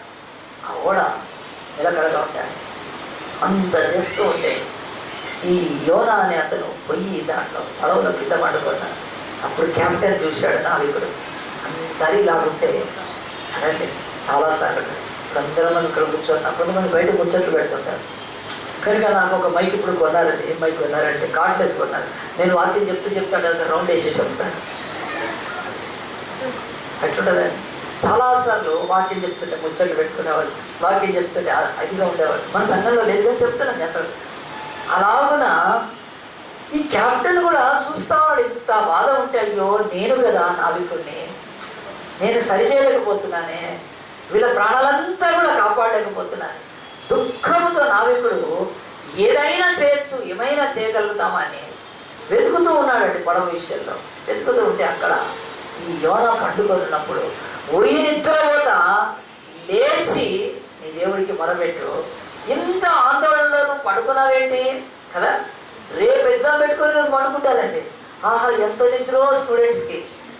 అప్పుడు బొజ్జోనా పడుకోబెట్టి హార్లిక్స్ తాగిపించారు కదా. రేపు ఎగ్జామ్ అంటే పండుకునే ఉంటున్నారు. ఏమీ లేదండి అసలు. ఎగ్జామ్ మా అయ్య కట్టుకుంటాడు కదా, ఫీజు కట్టుకుంటాడు, మా అమ్మ బాగా రాసుకుంటారు కదా, నాకేం రాసుకుంటారు ఏముంటారు. పాప అమ్మ నాన్న కష్టపడతా ఉంటారు కదా. ఎక్కడి నుంచి నీళ్ళు నీళ్ళు తేరండి, ఇంకా మమ్మీ నీళ్ళు కావాలంటారు కదా. ఆ నీళ్ళు కాస్త మొహం మీద చల్లి కొడితే ఒక ఇంట్లో నీళ్లు కానీ బట్టలు కానీ ఒక పని చేయరండి అసలు. ఇంట్లో ఎంత కష్టపడుతున్నా కొంతమందికి చీమ ఉంటున్నట్టు ఉండదు. ఇది చాలా భయంకరమైన స్థితి. మారాలి అలాంటి వాళ్ళు. ఈ సంఘంలో అలాంటి వాళ్ళు ఏ ఒక్కరు కూడా ఉంటే కాల్చి పెట్టాడని అంటే ఈ కాదు కదా ఇదేంటి. మీరు మళ్ళీ అడిపోదనుకోలేదు. వాక్యం అగ్గిని కాల్చేస్తారు తెలుసా. సోమరులు అసలు దేవుని సంఘాన్ని పనికిరారు అసలు. బైబిల్ చెప్తుంది అట్లా పండుకున్న యోనాన్ని చూసి ఎట్లా కోపం వచ్చి ఉంటుందని. ఆయన క్యాప్టెన్ కనుక తన్నలేదండి అసలు. పోలీసు వాడు అయితే 2 పీకేవాడు. ఏది ఆ యొక్క ఓడలో పోలీసు అయిపోయి ఎదురట్లా పండుకున్నామని చెప్పి వెంటనే అన్నాడు అని యోనా లేచి ఏం జవాబు చెప్పాడు తెలుసా? నేను మళ్ళీ పండుకుంటా అన్నాడు. ఎందుకు అంటే అంటాడు, ఇది నా వలనే కలిగింది, నేను ఐలాండ్ లెక్క పెట్టాను నీ ఓడలో. అంటే నాదే ఐలాండ్ లెక్క నా వల్ల కలిగింది.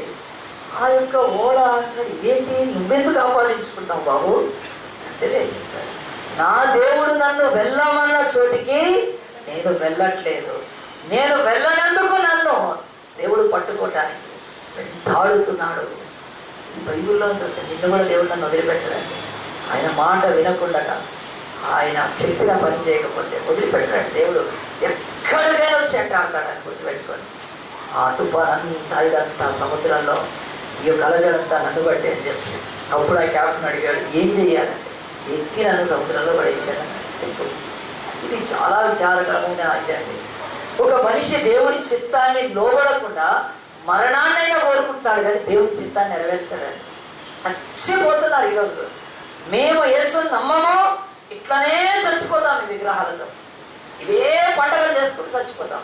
మేము కన్వర్ట్ కాం అంటే మేము యేసుని నమ్మము, మా బతికిట్లే పోని, మేము చచ్చిపోవటానికైనా పర్వాలేదు, కానీ యేసు యొక్క దేవుని చిత్తానికి లోబడి క్రీస్తుని అంగీకరించాం. మేము మనుషులు ఎంత కఠినస్తులండి కదా, ఎంతమంది అదే రోజు మరణ పడక మీద ఉంది కూడా. అది ఈరోజు ఎంతోమంది వేల రూపాయలు ఖర్చు హాస్పిటల్లో ఉంటే కూడా తృణీకరిస్తున్నారండి యేసుక్రీస్తు. వద్దు, మరణము రేగుతుంది సముద్రంలో, మరణం సముద్రంలో అలలలో, అలాగ బ్రతుకులో మరణము ఊగిసలాడు, మరణం కోరల్లో మృంగబడటానికి దగ్గరలో. పర్వాలేదు చచ్చిపోతాం, కానీ మేము మాత్రము ఏం చేస్తాము? దేవుడికి లోపడం. మేము తాగేదే కదా, మేము పాపం చేసేదే తప్ప మేము దేవుడికి లోపడం. ఇది మానవుడిలో ఉన్న భయంకరమైన ఆ యొక్క కఠినత్వం. అది సిలువ చూపిస్తుంది. సిలువ వేసి ఎందుకు అంతగా మరణించాల్సి వచ్చిందంటే, అంత గ్రేటెస్ట్ సారో ఈ భూమి మీద ఎందుకనంటే, దానికంటే సిలువకు మించిన ఒక సారో దేవుళ్ళో ఉండేది కూడా. అదేంటంటే మనుషులు కఠినం చేసుకోవడం. నేను ఈ పాపము మానను, నేను ఈ తప్పు మానను, నేను ఈ యొక్క చెడును వదిలిపెట్టను, నేను అంతే క్రూరమైన స్థితిలో ఉన్నాను. బైబిల్ చెప్తున్నా, అలాగున యోనా నేను చచ్చిపోతాను, కానీ దేవుడికి ఓడలోనే పశ్చాత్తాపడి, ఓడలోనే ప్రార్థన చేసి, అయ్యా నన్ను క్షమించు, ఈ ఓడ దిగి వెంటనే నేను నినివేకి వెళ్తాను ప్రభా అని అనకుండా ఏమంటున్నాడు తెలుసా? నన్ను ఎత్తి సముద్రంలో వేసేయండి, నేను చచ్చిపోతాను తప్ప. ఎంత బాధాకరమైందండి. దేవుడు అప్పుడు ఆలోచించాడు ఏం చేయాలి. యోనాకు ఇప్పుడు బుద్ధి చెప్పాలంటే ఎవరు ఆలోచించాడు? దేవుడు ఆయన మహాజ్ఞాని కనుక, ఆయన నినివే పట్టణస్థులకు ఇతడు తప్ప ఇంకా వేరేవాళ్ళు లేరు కనుక, నేను తప్ప కూడా ఈ లోకంలో దేవుడికి వేరేవాళ్ళు లేరండి, ఆయనకు అవిదే లేదు కనుక వెంటనే ఏం చేశాడంటే ఎత్తి పడేయమన్నప్పుడు వాళ్ళు తొందరపడలేదండి. ఆ ఓడవాళ్ళు కదా, ఓడవాళ్ళు తొందరగా ఎత్తిపడలేదు. ఇప్పుడు మన దగ్గర ఎవరైనా చూడండి, బస్సులో వెళ్తూ ఉంటాం కదా, మీరు సీట్ తీసుకోండి అని మనం లేవకముందే కాలు పెడతారు కదా, ఇద్దరు పెడతారు కాలు కదా, ఒకటి ఇక్కడ ఒకటి ఇక్కడ. అంటే ఎంత తొందరగా కదండి, సీట్లు లేనప్పుడు కూర్చుంటారండి. అంత స్పీడ్గా వాళ్ళు చేయలేదంటే వాళ్ళు దేవుడికి భయపడ్డారండి. ఎవరో ఒక ప్రయాణికుడు ప్రవక్తలాగా అంటున్నాడు, ఈయనని ఎత్తి మనము సముద్రం వేస్తే తమచారం అయిపోతే. వాళ్ళు ఏం చేశారు? యోనాని అడిగారు ఏం చేయాలని. చిట్టీలు వేయాలంటారు. ఏం చిట్టీలు అండి కదా, శ్రీరామ్ చిట్స్ కాదు, కపిల్ చిట్స్ కాదండి. చిట్టీలు అంటే కదా అందరి పేర్లు రాసి, నా పేరు కూడా రాయండి అని చేస్తారండి. చిట్టి తీస్తే దాంట్లో యోనా పేరు వచ్చింది. వాళ్ళు ఆశ్చర్యపోయారు, వీళ్ళంతా అవసరం కూడా ఇక్కడ ఆయన మంది ఇట్లాంటి ఎక్కితే ఇంకోసారి ఇక అంతే అని చెప్పి భయపడతారు. వెంటనే అతన్ని ఎత్తి సముద్రంలో పడేశారు. అతన్ని పడేయంగానే ఆ యొక్క సముద్రం నిమ్మలం అయిపోయి చెమటలు పడదామండి. ఆ ఓడలో వాళ్ళకందరికీ స్వార్థ ప్రకటింపజేసుకున్నాడు దేవుడు. దేవుడు ఏం తక్కువడు కాదండి. వాళ్ళందరూ దేవుడు తగ్గకూడరా అని చెప్పి వాడు బలి అర్పించారని ఉందండి. మీరు అవన్నీ చదవాలి, కానీ చదవాలి అవన్నీ. మెసేజ్ దేవుడు ఎట్లా ఇచ్చుకుంటాడు? ఇతడి దేవుడే ఈ యొక్క సముద్రాన్ని గాలిని నియంత్రించే దేవుడు అని వాళ్ళు ఆ ఓడలో తెలుసుకున్నారు. వాళ్ళు చాలామంది యూదులు అయి ఉంటారండి, ఆ రోజు కన్వర్ట్ అయి ఉంటారు వాళ్ళంతా. ఎందుకంటే అలా బ్రతుకులు అలాంటి అనుభవం ఎప్పుడు చూడలేదండి. అతడే తెలిపాడు దాంట్లో సముద్రంలో, కానీ స్వార్థ అయితే వాళ్ళకి అందిందండి. దేవుడు ఎట్లయినా వాడుకుంటాడు, గుర్తుపెట్టుకొని తన్ని కూడా వాడుకుంటాడు స్వార్థకి. అలాగున్న సముద్రంలో పడేసిన తర్వాత అక్కడ దేవుడు చెప్తున్నాడు, ఒక తిమింగలం అండి చేప దేవుడి యొక్క సన్నిధిలో దేవుడి వాక్యంలో రాయబడింది చూడండి. 16వ వచనం మొదటి అధ్యాయం. ఇది చూడగా మనుషులు యెహోవాకు మిగుల భయపడి ఆయనకు బలి అర్పించి మొక్కుబడి చేసిరి కదండి. ఎవరిని ఆరాధించారు? వాళ్ళు యెహోవాను ఆరాధించారు. ఎంత ఓడలో ఎంతమంది కన్వర్ట్ అయిపోయారు ఆ రోజు చూడండి. అలాగున్న తర్వాత వాళ్ళు నేను తెలుసుకొని కూడా ఉంటారు. తర్వాత 17వ వచనం. గొప్ప మత్స్యం ఒకటి యోనాను మింగవలనని యెహోవా నియమించి ఉండగా యోనా 3 దినములు ఆ మత్స్యం యొక్క కడుపులో ఉండేను. మత్స్యం అంటే చేప అంటే, మత్స్యం అంటే అది పెద్దదైతే తిమింగలము, ఇంకేదైనా అనుకుంటుంది. బైబిల్ ఇక్కడ చెప్తుంది, యోనాకు నశించిపోయే నినివే ప్రజల గురించి తెలియాలంటే అతడు పాతాళానికి వెళ్ళాలి అంట. ఈ యొక్క చేప మింగి అతన్ని తీసుకెళ్తాడు. చేప కడుపులో అతడు చచ్చిపోయాడు. అతడి ఆత్మ పాతాళానికి వెళ్ళిపోయింది. అప్పుడు ఆ పాతాళ వేదన చూసి ఎవడైనా భూమి మీద పాపం చేసి దేవుడి కృపచేత రక్షణ పొందకపోతే క్షమ వాడు ఈ స్థలానికి వస్తాడనమాట. అందు గురించే నినివే ప్రజలందరూ ఈ స్థలానికి వస్తారని చెప్పి ఆ భూమికి కడియల కింద పోయబడ్డప్పుడు వేదనతో ఆ బాధను అనుభవించి ఆ యొక్క రోదన తెలుసుకొని అతడు పశ్చాత్తాపడి అతడు ఏమైందంటే అతని సోల్ మళ్ళీ ఆ యొక్క చేపలోకి వచ్చినప్పుడు అతడు బతికి అంటే దేవుడు అతన్ని ఆ యొక్క స్థితిలో ఉంచాడు. సో మరణం అంటే అదేనండి. మరణం అంటే ఇదేమో చాలా అనుకుంటారు, కానీ మరణం అంటే మన యొక్క శరీర ప్రాణంలో నుంచి మన ఆత్మ వేరు కావడం. దాని గురించి చెప్పిన డీటెయిల్గా చెప్తాను నేను. కనుక ఆ యొక్క యోనాకు బుద్ధి రావటానికి, యోనాకు ఏం జరుగుతుందో ప్రపంచంలో దేవుడి చిత్తం ఈ భూమి మీద ఏమో తెలుసుకోవటానికి, యోనాను మరి మార్చడానికి దేవుడు ఎవరిని వాడుకున్నాడు అంటే బైబిల్ చెప్తుంది ఒక చేపను వాడుకున్నాడు. అంటే కేవలం చేప వచ్చింది, మింగుమంటే మింగింది, ఏంటనే వెళ్ళిపోయింది అంతే. మళ్ళీ తర్వాత కక్కమంటే కక్కేసి దాని పని దాన్ని చేసినప్పుడు దేవుడు తన పనిని తను చేసుకున్నాడు. చేప తను యోనాను మింగకపోతే యోనా యొక్క శరీరానికి ఏం కావాలంటే, ఒక రైల్వే స్టేషన్కి వెళ్ళినప్పుడు అక్కడ ఒక క్లాక్ రూమ్ అని ఉంటుంది. క్లాక్ రూమ్ తెలుసా? క్లాక్ రూమ్ అంటే మీరు ఇది అనుకునేది, క్లాక్ అంటే గడియారం అని. క్లాక్ రూమ్ అంటే స్టేషన్కి వెళ్తే మన సామాన్ అక్కడ పెట్టుకోవచ్చు, లాగేసుకొని మనకు రిసిట్ ఇస్తారు. మళ్ళీ మనం ఏం చేస్తాం, పోయి మన పనులని చూసుకొని వచ్చి మళ్ళీ అది తీసుకొని ట్రైన్ ఎక్కిపోవచ్చు. క్లాక్ రూమ్ అంటారు.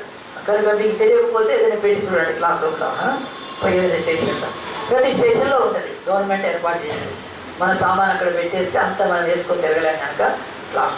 ఎగ్జాక్ట్గా క్లాక్ రూమ్లో అంటే ఆ పట్టణంలో అంతా తిరగాలి వాళ్ళు. ఈ సామాన్ అంతా ఎత్తుకొని ఎక్కడ తిరుగుతారు?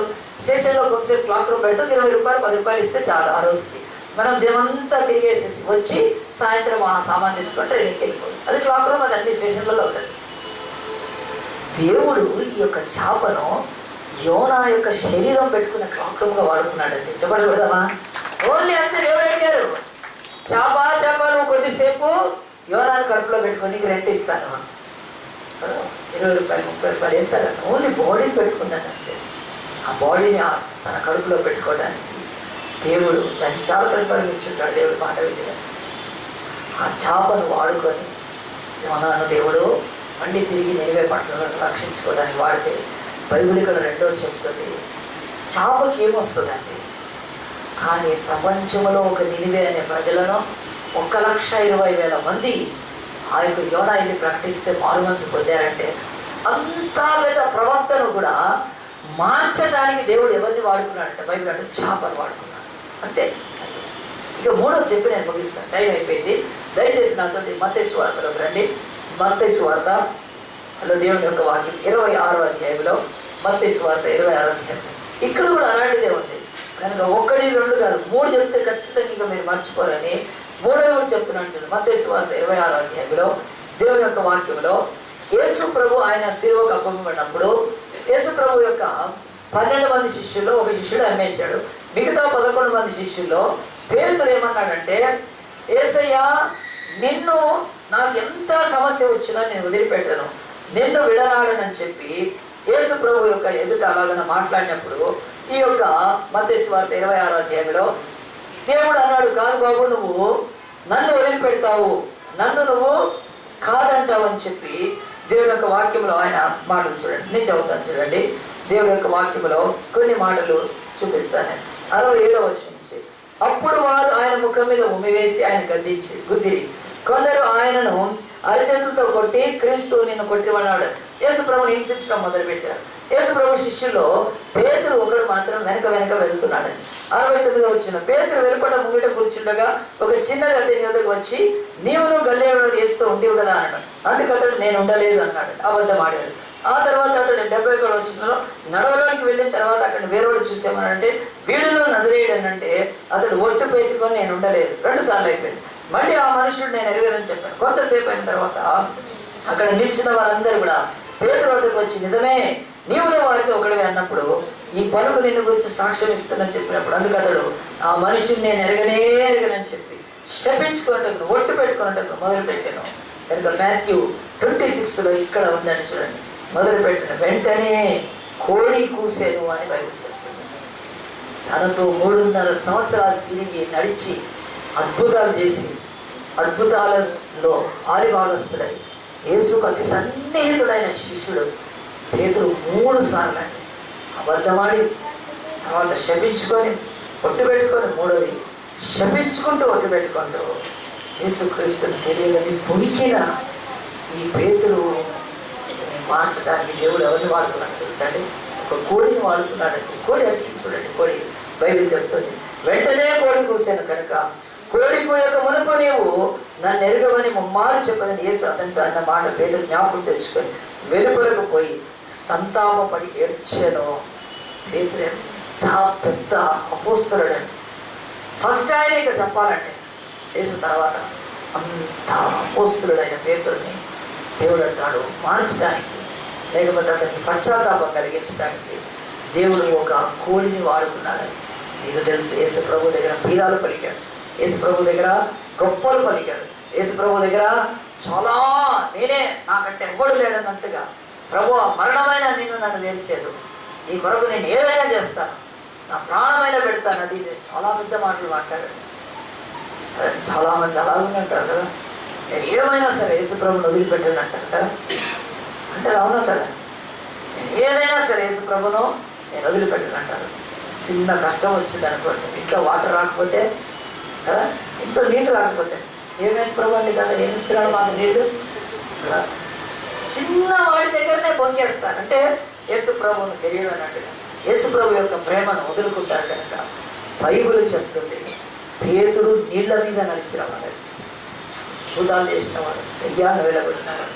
కానీ ఈ పేతురుని మార్చడానికి దేవుడు ఆయన తన దగ్గర పేతురు కంటే కూడా గొప్పవాళ్ళు ఎవరు లేరండి. ఆ యొక్క కోడిని వాడుకొని బైబిల్ చెప్తుంది వెంటనే అతని పశ్చాత్తాపం నడిపించింది. ఈ 3 చెప్పినాక నేను ఒకటి చెప్పాలనుకుంటున్నాను. దేవుడు ఎవరిని వాడుకుంటాడు, ఈ 3 చెప్పినాక మీకు అర్థమైపోవాలి అసలు దేవుడు ఎవరిని వాడుకుంటాడు అని. అంటే బైబిల్ ఇక్కడ చెప్తుంది గాడిదను వాడుకున్నాడు, చేపను వాడుకున్నాడు, తర్వాత కోడిని వాడుకున్నాడు. ఇప్పుడు మనం దాన్ని మంచిగా అనలైజ్ చేస్తే గాడిద తన పని చేస్తే చాలండి, అంతే వాడుకోగలుగుతాడు. అర్థం చేసుకోండి, మెసేజ్ కరెక్ట్గా అర్థం చేసుకోండి. గాడిద అది గుర్రం కాదు, అది గుర్రంలాగా దేవుడు దాన్ని ఏం వాడుకోలేదు. గుర్రం అంటే అది పరిగెత్తుతుంది కదా, సింహం అంటే చీల్చేస్తుంది. గాడిద గుర్రంలాగా అయితే అవసరం లేదు, సింహంలాగా అవసరం లేదు. గాడిద విలాములు మోసుకుంటూ తీసుకెళ్తే చాలు, అంతే. గాడ్ కెన్ డూ, అంతేనండి. తన పని తను చేస్తే చాలు. రెండవది చేప మింగితే చాలు. చేప మింగకేం చేస్తుందండి కదా, దానికి అంతకంటే పని ఏముంది? చేప మొసలిలాగా చీల్చలేదు. దేవుడు మొసలి పని ఏం చెప్పలేదు చేపకి. లేకపోతే ఆ చేపకి ఇంకేదో కదా, అది బయటకు వచ్చి ఆకాశంలో ఎగురుతూ విన్యాసాలు చేసి ఏమీ లేదండి. చేప మింగితే చాలు, తన పని తను చేస్తే చాలు. కోడి తనేం చేస్తుందండి? కూస్తే చాలు కదా, అంతే. దేవుడికి కోడి అది కదా చక్కగా గ్రద్దలాగా ఎగిరితే నేను వాడతాను అనుకున్నాడు దేవుడు. కోడి గద్ద అయిపోతుందండి, గద్ద ఎగరగలుగుతుందా? గద్ద అంటే అది ఆకాశ గగనాల్లో ఎగురుతుందండి, అది హై ఫ్లైట్ కదండి, కిలోమీటర్స్ పైన ఎగురుతాయి కదా. అంటే ఒక కోడి గ్రద్దలాగా ఎగరగలిగినప్పుడు నేను కోడిని వాడుకుంటా అనలేదు దేవుడు. లేదా కోడి ఆ యొక్క మయూరి నెమలిలాగా నాట్యం చేస్తే కదా దేవుడు వాడుకుంటాడా? కోడి ఏం చేస్తే వాడుకున్నాడు? కూస్తే వాడుకున్నాడు. చేప మిగితే వాడుకున్నాడు, గాడిద మోస్తే వాడుకున్నాడు. ఇంత సింపుల్గా ఉండాలి బైబిల్. ఈరోజు ఎవరిని దేవుడు వాడుకుంటాడు నేను చెప్తున్నానండి. నేను లేచి ఇక్కడి నుంచి ఒకరోజు ఒక ఆయనకు ఫోన్ చేసి అడిగాను, బ్రదర్ మేము పలానా చోటికి రావాలనుకుంటున్నాం అంటే ఆయన అన్నాడు ఎందుకంటే ఇట్లా అన్నప్పుడు, సరే బ్రదర్ మీరు రావండి రండి అని చెప్పాడు. అన్న తర్వాత నేను ఇంకా ఎక్కువ టైం తీసుకోలేదు, ఆయన చెప్పాడు కదా అని వెయిట్ చేస్తాను. కరెక్ట్గా నేను ఒక 3-4 డేస్ ఆయనకు ఫోన్ చేస్తే, అయ్యో బ్రదర్ సారీ మీరు దేనికి రావాలనుకున్నారో ఆ మీటింగ్ అయిపోయింది, కొద్దిగా మంచి పని చేసేవారా అనుకున్నాను. మళ్ళీ ఎప్పుడంటే మళ్ళీ ఇంకోసారి అని చెప్పాడు. అలా కూడా బాగా ప్రార్థన చేసి మళ్ళీ అదేదో డేట్ చెప్తే ఆ డేట్కి నేను సిద్ధపడి వెళ్ళాలనుకుంటాను. మళ్ళీ ఆ రోజు రాత్రి నుంచే ఫోన్ ఏంటంటే ఆ మీటింగ్ క్యాన్సిల్ అయ్యేటట్టుంది, ఎందుకంటే ఆ పాస్టర్ వాళ్ళ యొక్క తల్లికి బాగాలేదు, అక్కడ మీటింగ్ ఉండకపోవచ్చు. కానీ ఇదేమనుకున్నాను, సరే అనుకుని వెళ్తాములే అనుకో. మళ్ళీ ఏం చేశారంటే ఫోన్ వస్తే లేదా ఆ మీటింగ్ వేరే చోట పెట్టాను. మేము ఒక 4-5 లేచి వెళ్ళామండి. అది జనగామలో ఆ యొక్క స్టేషన్ దగ్గర డగ్లస్ స్కూల్లో మీటింగ్కి వెళ్ళాము. నేను తమ్ముడు సైలస్, జగదీష్, అలాగే యాదగిరి పాస్టర్నే వెళ్ళాము. వెళ్ళాక ఆ మీటింగ్ సగం మంది పాస్టర్లు రాలేదు, సగం మంది రాకపోయినా అక్కడ మీటింగ్ చెప్పాము, పాంప్లెట్స్ ఇచ్చాము, అయిపోయింది. ఆ తర్వాత మళ్ళీ అలాగున మళ్ళీ ఒక్కొక్కరికి ఫోన్ చేస్తూ ఉంటే పాస్టర్ మరి మీటింగ్ మా దగ్గర కూడా మీటింగ్ ఉంది, చాలా రకరకాలుగా చెప్పారు. ఈ 16 రోజులు గడిచిపోయాక నిన్న 17వ తారీఖు జనగామంలో వెళ్ళి రిట్రీట్ చేస్తే ఇదిగోండి నా చేతిలో ఉన్నాయి, ఇది చూపిస్తున్నాను. 108+5 113 మంది దేవుడు ఆత్మలు ఇచ్చాడు. ఒక్కసారి చెప్పండి కొడతానండి గట్టిగా. 113 సోల్స్ వాళ్ళు రివైవ్ కావడానికి, లేకపోతే క్రీస్తుని యాక్సెప్ట్ చేయడానికి రాసిచ్చారు. మీరు ఎంతమంది మీటింగ్కి వచ్చారో చూశారు. నేను ఇది చూసి నీకు ఏం చెప్పాలనుకుంటున్నా అంటే, దేవుడు ఎవరిని వాడుకుంటాడు. మన సంఘానికి పెద్ద బిల్డింగ్ ఏమీ లేదండి, మన సంఘానికి పెద్ద ఆ యొక్క వస్తు వాహనాలు ఏమీ లేవు. ఒక కిరాయి బిల్డింగ్లో ఉన్నాం. ఈ హైదరాబాద్లో ఇన్ని సంఘాలు ఉన్నాయి ఈ ఏరియాలో. దేవుడు అంటున్నాడు మరి వాళ్ళు లేదు మనకి ఎందుకు ఇచ్చాడు, మనం చెయ్యగలము అని అనుకుంటే మన పని మనం చేస్తే ఇచ్చాడండి. 113 మంది ఆత్మలు. నిన్న సాయంత్రం 4:30 అయిందండి నాకు ఇక్కడ ప్రార్థన చేసేవారు. 4:30 4:45కి వెళ్ళి అన్నం తిన్నాను. వీళ్ళందరి గురించి చదివాను, ఒక్కొక్కటి చదివితే పిల్లలు వాళ్ళ బ్రతుకులు. ఒక ఫ్యామిలీ వాళ్ళు సూసైడ్ చేసుకోవడానికి వచ్చారు. సూసైడ్ చేసుకోవడానికి వచ్చి ఈ యొక్క మీటింగ్ ద్వారా వాళ్ళు రాశారు. మేము గత వారం రోజుల నుంచి చాలాగా ఉన్నాము, మేము చచ్చిపోవాలనుకున్నాము, కానీ మీరు చాలా ఆదరణ మాటలు చెప్పారు. మేము ఈ రోజు నుంచి క్రీస్తు నమ్మదగిన దేవుడు అనే ఒక టైటిల్ పెట్టామండి. అంటే వాక్యం దాని మీద బోధించాడు. ఇప్పుడు నేను మీకు ఎట్లా చెప్తున్నాను, ఆ కుటుంబం ఉండే ఆ యొక్క కుటుంబంలో అమ్మాయి రాస్తుంది, తోట జ్యోతి అని రాస్తుంది. తీవ్ర దుఃఖంలో ఉన్నాం మేము, మమ్మల్ని దేవుడు ఆదరించి వాళ్ళ ఆత్మలు. అలాగే 113 ఆత్మలు రక్షణ పొందటానికి ఇప్పుడు నన్ను ఎవరిని వాడుకున్నానండి కదా. ఈ హైదరాబాద్లో పెద్ద సంఘాలు ఉన్నాయి, వెహికల్స్ ఉన్నాయి, చేతుల్లో గోల్డ్ చైన్లు వేసుకొని తిరిగే పాస్టర్లు ఉన్నాయి కదా. వాళ్ళ బ్యాంకుల్లో లక్షలు కోట్లు ఉన్నాయండి. కొన్ని బ్యాంక్స్లో, చర్చ్ బ్యాంక్స్లో క్రోర్స్ ఉన్నాయి. మన దగ్గర అంత ఏమీ రిసోర్సెస్ లేవండి. కానీ బైబిల్ అంటుంది దేవుడు ఎవరిని వాడుకుంటాడంటే, నేను చెప్తున్నాను మనల్ని ఎందుకు వాడుకున్నాడంటే, ఈరోజు నీకు కూడా చెప్తున్నాను, నిన్ను దేవుడు ఎట్లా వాడు, నీవు చెయ్యగలిగింది చేస్తే చాలు. వాక్యం చెప్పగలుగుతామండి కదా, మనం సాక్ష్యం చెప్పగలుగుతాం. మనం ఏం చేయగలుగుతామో దానికి మించి దేవుడు ఏం అడగలేదండి. ఒక కోడిని తీసుకొని పేతుని మార్చడానికి నువ్వు మారి గద్దవైతే కదా, ఇంకేదో అయితే నా పేతులు అంటే కోడి కూస్తే చాలండి అంతే, గాడిద మోస్తే చాలంతే కదా. అదే చేప మిగితే చాలు. ఆలోచించండి, బైబిల్లో ఒక శాపగ్రస్తమైన ప్రవక్తను గాడిద చేత గద్దించి తన ప్రజలకు అడ్డు లేకుండా చేసుకోగలిగాడండి కదా దేవుడు. గాడ్ ఆయనకు అంత శక్తి ఉంది. అదే దేవుడు అంటున్నాడు, యోనా వంటి ప్రవక్త అన్నాడు ఎవడు లేడు దేవుడికి కూడా. కానీ యోనా ఏం వేసుకున్నాడు, మొండికేసుకొని కూర్చున్నాడు. నేను వెళ్ళను, నేను సస్తాను నేను అంటే దేవుడు అంటాడు, నువ్వు సస్తావు కదా, నిన్నైతే నరకానికి పంపించలేను, ఎందుకంటే అతడు నీతిమంతుడు, అతడు దేవుడు రాజ్యం. కానీ నరకానికి వెళ్తే ఎంత బాధలు ఉంటాయో చూడాలంటే, నిన్ను నరకానికి తీసుకెళ్ళాలంటే నీకు ఒక టికెట్ బుక్ చేయాలి, అది కిందికి టికెట్, అది చేపకు బుక్ చేశాడు టికెట్ దేవుడు. అంటే బైబిల్ అంటే చేప మింగితే చాలండి, చేపకి ఏం చేయనక్కర్లేదు, దేవుడు వాడుకున్నాడు చేపని. అదే ఆ యొక్క బైబిల్లో రాయబడ్డట్టుగా కోడిని వాడుకున్నాడు దేవుడు. మన జీవితాలలో దేవుడు ఎవరిని వాడుకుంటాడంటే, నేను మొదట్లో చెప్పాను కదా, జ్ఞానం కలిగిన వాడిని, బలము కలిగిన వాడిని, కులము కలిగిన వాడిని, తెలివి కలిగిన వాడిని దేవుడు వాడుకుంటాడనుకోవడమో కేవలం పొరపాటు. హైదరాబాదులోని దిల్షుక్ నగర్లోనే ఒక కుటుంబం అంతా మారిందండి. నేను ఇంతకుముందు కూడా చెప్పాను, మళ్ళొకసారి చెప్తున్నాను. ఆ కుటుంబంలోని ఒక కొడుకు, అంటే వన్ ఆఫ్ ద సన్, నేను బ్యాంక్కి వెళ్ళానండి, యూకో బ్యాంక్ అనేది ఇక్కడే. నేను వెళ్ళి బ్యాంక్లో కూర్చున్నాను, ఏదో చెక్ ఇస్తే తీసుకోవడానికి. ఆయన పక్కన కూర్చొని ఉన్నాడండి. కూర్చుంటే అయ్యో బ్రదర్ ప్రైజ్ రాడని చెప్పాడు. వాళ్ళకి తెలుసు నేను అప్పటికే సేవ చేస్తున్నాను విలేజ్ మినిస్ట్రీ. వేసి కూర్చోబడి ఎందుకు వచ్చానంటే మనీ డ్రా చేసుకోవడానికి వచ్చాను అని. నేను డ్రా చేసుకుందంటే మీరు డ్రా చేసుకోండి అన్నాను. ఇంకా కూర్చున్నారు ఎందుకంటే బ్యాంకులో మనీ లేదన్నాడు. నాకాసే మనీ లేదంటే ఈయన ఎంత డ్రా చేస్తాడో అంత మనీ బ్యాంకులో లేదు, బ్యాంకులో తెప్పిస్తున్నారు వేరే బ్యాంక్ నుంచి. కోటీశ్వరుడు, చాలా బిజినెస్ ఉన్నాయి రెడ్డిస్ అంటే. ఆ కుటుంబంలో వన్ బై అందరూ మారారండి వాళ్ళు. ఫస్ట్ ఆ ఇంటి ఇల్లాలు మారేది. ఇంటికి ఇల్లాలు దీపం అనేది జ్ఞానవంతురాలు ఇల్లు కడుతుంది అనేది అది ఖచ్చితంగా అవి మామూలు మాటలు కాదండి. ఇల్లులో ఇల్లాలు అంత గొప్పది. ఆమె ఆ రెడ్డి ఆంటీ అని పిలిచేవాడిని. మా ఇంటికి బాగా వచ్చేది, వాళ్ళ పిల్లలు కూడా వచ్చారు. ఆమె ఎట్లా రక్షణ పొందేది? ఒక భయంకరమైన విగ్రహాలు, ఇంటిలో గుడి కట్టించుకునే అంత ధనవంతులు వాళ్ళు, ఇంట్లోనే టెంపుల్ కట్టించుకునే అంత ఆస్తి పనులు వాళ్ళు. వాళ్ళ జీవితాలు గుర్తుపెట్టుకోండి. ఆమె రక్షణ పొందడానికి ఒకరోజు విచారంగా దుఃఖంగా బాధతో ఇంటి దగ్గర కూర్చుని రోజు వాళ్ళ ఇంటి నుంచి పల్లీలు అమ్ముకునే అమ్మాయి.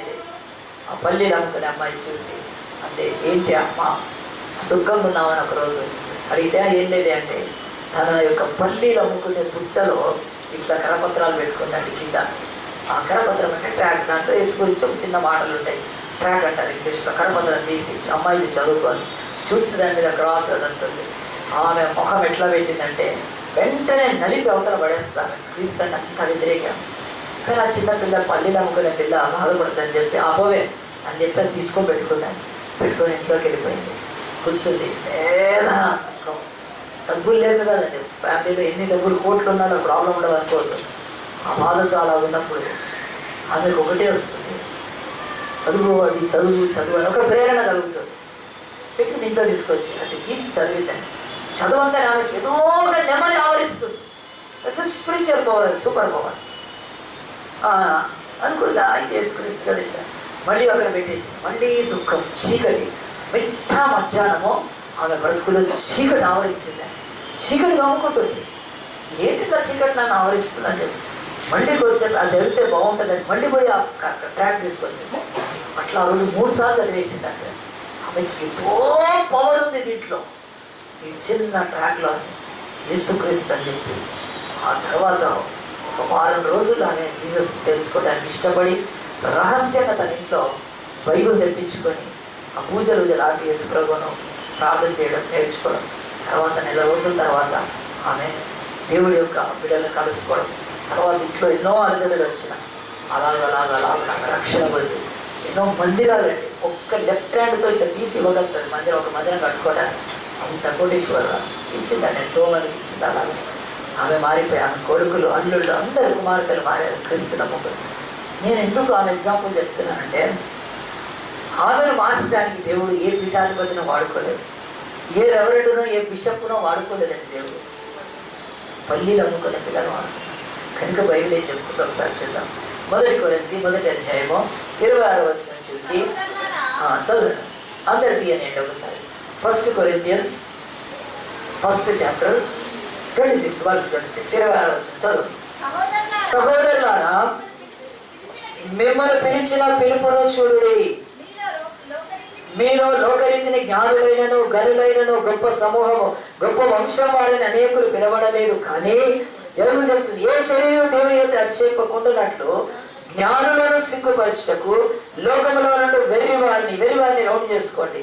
కేటగిరీస్ ఉన్నాయి. వెర్రి వారిని దేవుడు ఏర్పరచుకుంటాడు అని బైబిల్ చెప్తుంది. మళ్ళీ మీరు ఆలోచించిన తర్వాత రెండోది బలవంతులైన వారిని సిగ్గుపరచుటకు లోకంలో బలహీనులైన వారిని, రెండవ కేటగిరీ బలహీన. మూడవది దేవుడు ఎన్నికైన వారిని దేవుడు వ్యర్థం చేయటకు లోకంలో నీచులైన వారిని.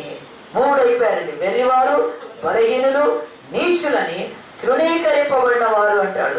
ఈ 2 ఒకటే. తృణీకరింపబడడం అంటే ఏంటి? నీకు కులం తక్కువ, అది తృణీకరింపబడి అంటే కదా. మేము తాగే మంచి గ్లాస్ నీళ్ళలో మీరు తాగొద్దు, మేము నీళ్ళు పట్టుకునే దగ్గర మీరు పట్టుకోవద్దు, మీరు మా యొక్క అగ్ర కులాల యొక్క అగ్ర వాటిలోకి రాకూడదు అని అలా అంటే ఆ యొక్క అంటరాని వాళ్ళు అని రాయడానికి తృణీకరించని రాశారు. ఎవరు తృణీకరింపబడతారండి?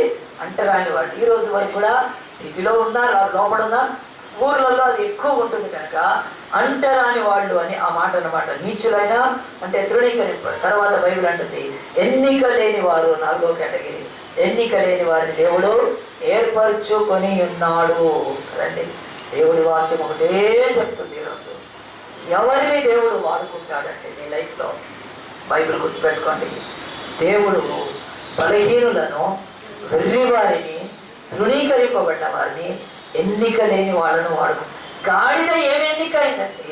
దేవుడు పెద్ద రథం ఎక్కి గుర్రం ఎక్కి కదా ఆయన ఓహో మహా ఆయనకు అవసరం లేదు.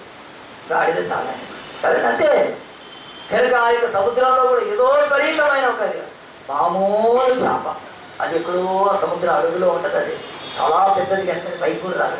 అది ఒకసారి వచ్చింది దానిపై మామూలు కోడి అండి. కోడి అంటే ఎంత సామాన్యమైంది కాదు.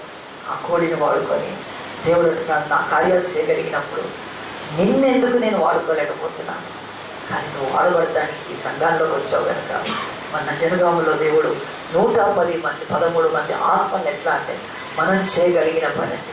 మనం వెళ్ళి వార్త చెప్పి వాక్యం చెప్పి వాళ్ళని ప్రేమించాం. నేను చెప్తున్నాను నిలబడి దేవుడి సన్నిధిలో 113 మంది ఎట్లా వచ్చారంటే మనం చేయగలిగింది చేస్తే చాలు. మనందరం కలిసి చేశారు. మొత్తం నేను ఒక్కడే కాదండి, సంఘం అంతా కూడా మనం 82 మంది వెళ్ళారు. ఇక్కడ నుంచి 82 మెంబర్స్ వచ్చారండి. ఇక్కడ నుంచి 82 మంది వెళ్ళి అక్కడ చక్కటి కార్యం చేసినప్పుడు సెక్స్టర్ దగ్గర నుంచి పాస్టర్ దగ్గర నుంచి ఆ అసోసియేషన్ వాడు ఎంతగా అయ్యో మేము ఇలాంటి టీము ఎప్పుడూ చూడలేదు మా లైఫ్లో, ఇంతవరకు ఇలాంటి టీం మేము చూడలేదు, ఎంత బాగా చేస్తున్నారు ప్రతి వాళ్ళతో. అంటే మనము చెయ్యగలిగింది చేసినప్పుడు దేవుడు అద్భుతమైనవి చేస్తాడు. కనుక మనందరం తలలు వచ్చి ఒక్కసారి దేవుడి సన్నిధిలో ప్రభువా ఈ లోకాన్ని రక్షించడానికి కూడా మేము సామాన్యమైన యోసేపు మరియ కుటుంబాలను వాడుతున్నాము. బహు పేదలైన వాళ్ళు ప్రభా, చక్క పని చేసుకొని పొట్ట పోసుకునే ఆ యొక్క పేదలను సామాన్యులను వాడుకొని మరియ యోసేపు కుటుంబంలో నీ కుమారుడిని ఆ ఇంట్లో పెంచుకున్నాం ప్రభా. నాయన బలహీనులను వాడుకునేది. అంతేకాదు యేసు ప్రభు ఎన్నిక లేని నజరేతురాయన ఎన్నిక చేసుకున్నాడు. సామాన్యమైన నజరేతు ఆయన యెరూషలేములోను మహాతూరు సీదు పట్టణాల నుంచి ఆయన ఏమి పుట్టి పెరిగి అక్కడ విద్వాంసుడై అక్కడ ఉన్న గొప్ప గొప్ప తత్వశాస్త్రాలు నేర్చుకుని సామాన్యమైన నజరేతునే వాడుకున్నాడు. నజరేతు ఆయన అలాగనే ఆయన ఈ లోకములో ఆయన శాస్త్రులను, పరిసయ్యులను, పరమ జ్ఞానం కలిగిన వేద పండితులను, ధర్మశాస్త్ర పాలన కలిగిన వారిని ఎవ్వరిని వాడుకోలేదండి దేవుడు. చేపలు పట్టే జాలరులను, సుంకరులను సమాజం తృణీకరించిన వాళ్ళని తీసుకొని దేవుడు 12 మందితో భూమిని కదిలించి వెళ్ళిపోయాడండి అన్నాడు. సమాన్యం. ఎందుకంటే వాళ్ళు చెప్పింది చేస్తే చాలు, వాళ్ళు చెయ్యగలిగింది చేస్తే చాలు. ఆ తర్వాత లోకాన్ని రక్షించడానికి దేవుడు విల్లెక్కుబెట్టి బాణం ఎక్కుబెట్టి ఆయన ఏదేదో గొప్ప ఆ యొక్క శస్త్రాలను వాడి ప్రపంచానికి దుష్ట శిక్షణ అని ఏమి మొదలుపెట్టి చక్రాలు తిప్పి అవి వేసి ఏమి చేశారు. సామాన్యమైన ఒక అడ్డకర్ర, ఒక నిలువు కొయ్య, శపితమైన కర్రను వాడుకొని దేవుడు మానవ జాతిని విడిపించేశాడండి. మానవుల బ్రతుకుల్లో ఉన్న పాపాన్ని తీసివేయడానికి ఆయన సామాన్యమైన ఇనప మేకుల్ని తన చేతుల్లో వాడుకున్నాడు. ఆ చేతుల్లో మేకులు దిగగొట్టబడుతుంటే రక్తము చిమ్మి బయటకు పడుతున్నప్పుడు చాలు క్రియల పాపమాన్ని లోకాన్ని తీసేస్తాడు.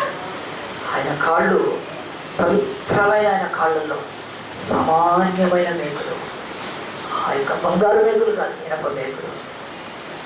వెయిట్కి అమ్ముతారు కనుక ఆ మేకులు ఆయన కాళ్ళలో కొట్టినప్పుడు ఆ సామాన్యమైన మేకుల్లో ద్వారా వచ్చిన రక్తము ఈరోజు మానవ జాతి యొక్క పాపానంతా కడిగి వేయడానికి వాడుకున్నాడు. ఆయన పాలను, ఆయన నెయ్యిని, ఇంకేదో ఏదో గొప్పని మనుషులు అనుకునే ఎర్రితనాల్లోనే వాడుకోలేదు. Simple by nails God brought the blood from his son. ఆయన కుమారుడి కాళ్ళలో చాలున రక్తం వచ్చింది. సామాన్యమైన ముళ్ళు, ఎక్కడ ముళ్ళది? కంప ముళ్ళు, రోడ్ల మీద పడి ఉంటాయి ఆ ముళ్ళు. ఎవరు ఆ ముళ్ళని ఇష్టపడరు. ఆ ముళ్ళను వాడుకొని తన కొడుకు యొక్క కుమారుడి యొక్క తలలో గుచ్చి గుచ్చి గుచ్చి గుచ్చి ఆ తల చీరుకొని పోతుంటే ప్రపంచంలోని తలంపుల పాపాలను కొట్టివేశాడు, క్షమించేశాడు. ఆలోచిస్తున్నానా?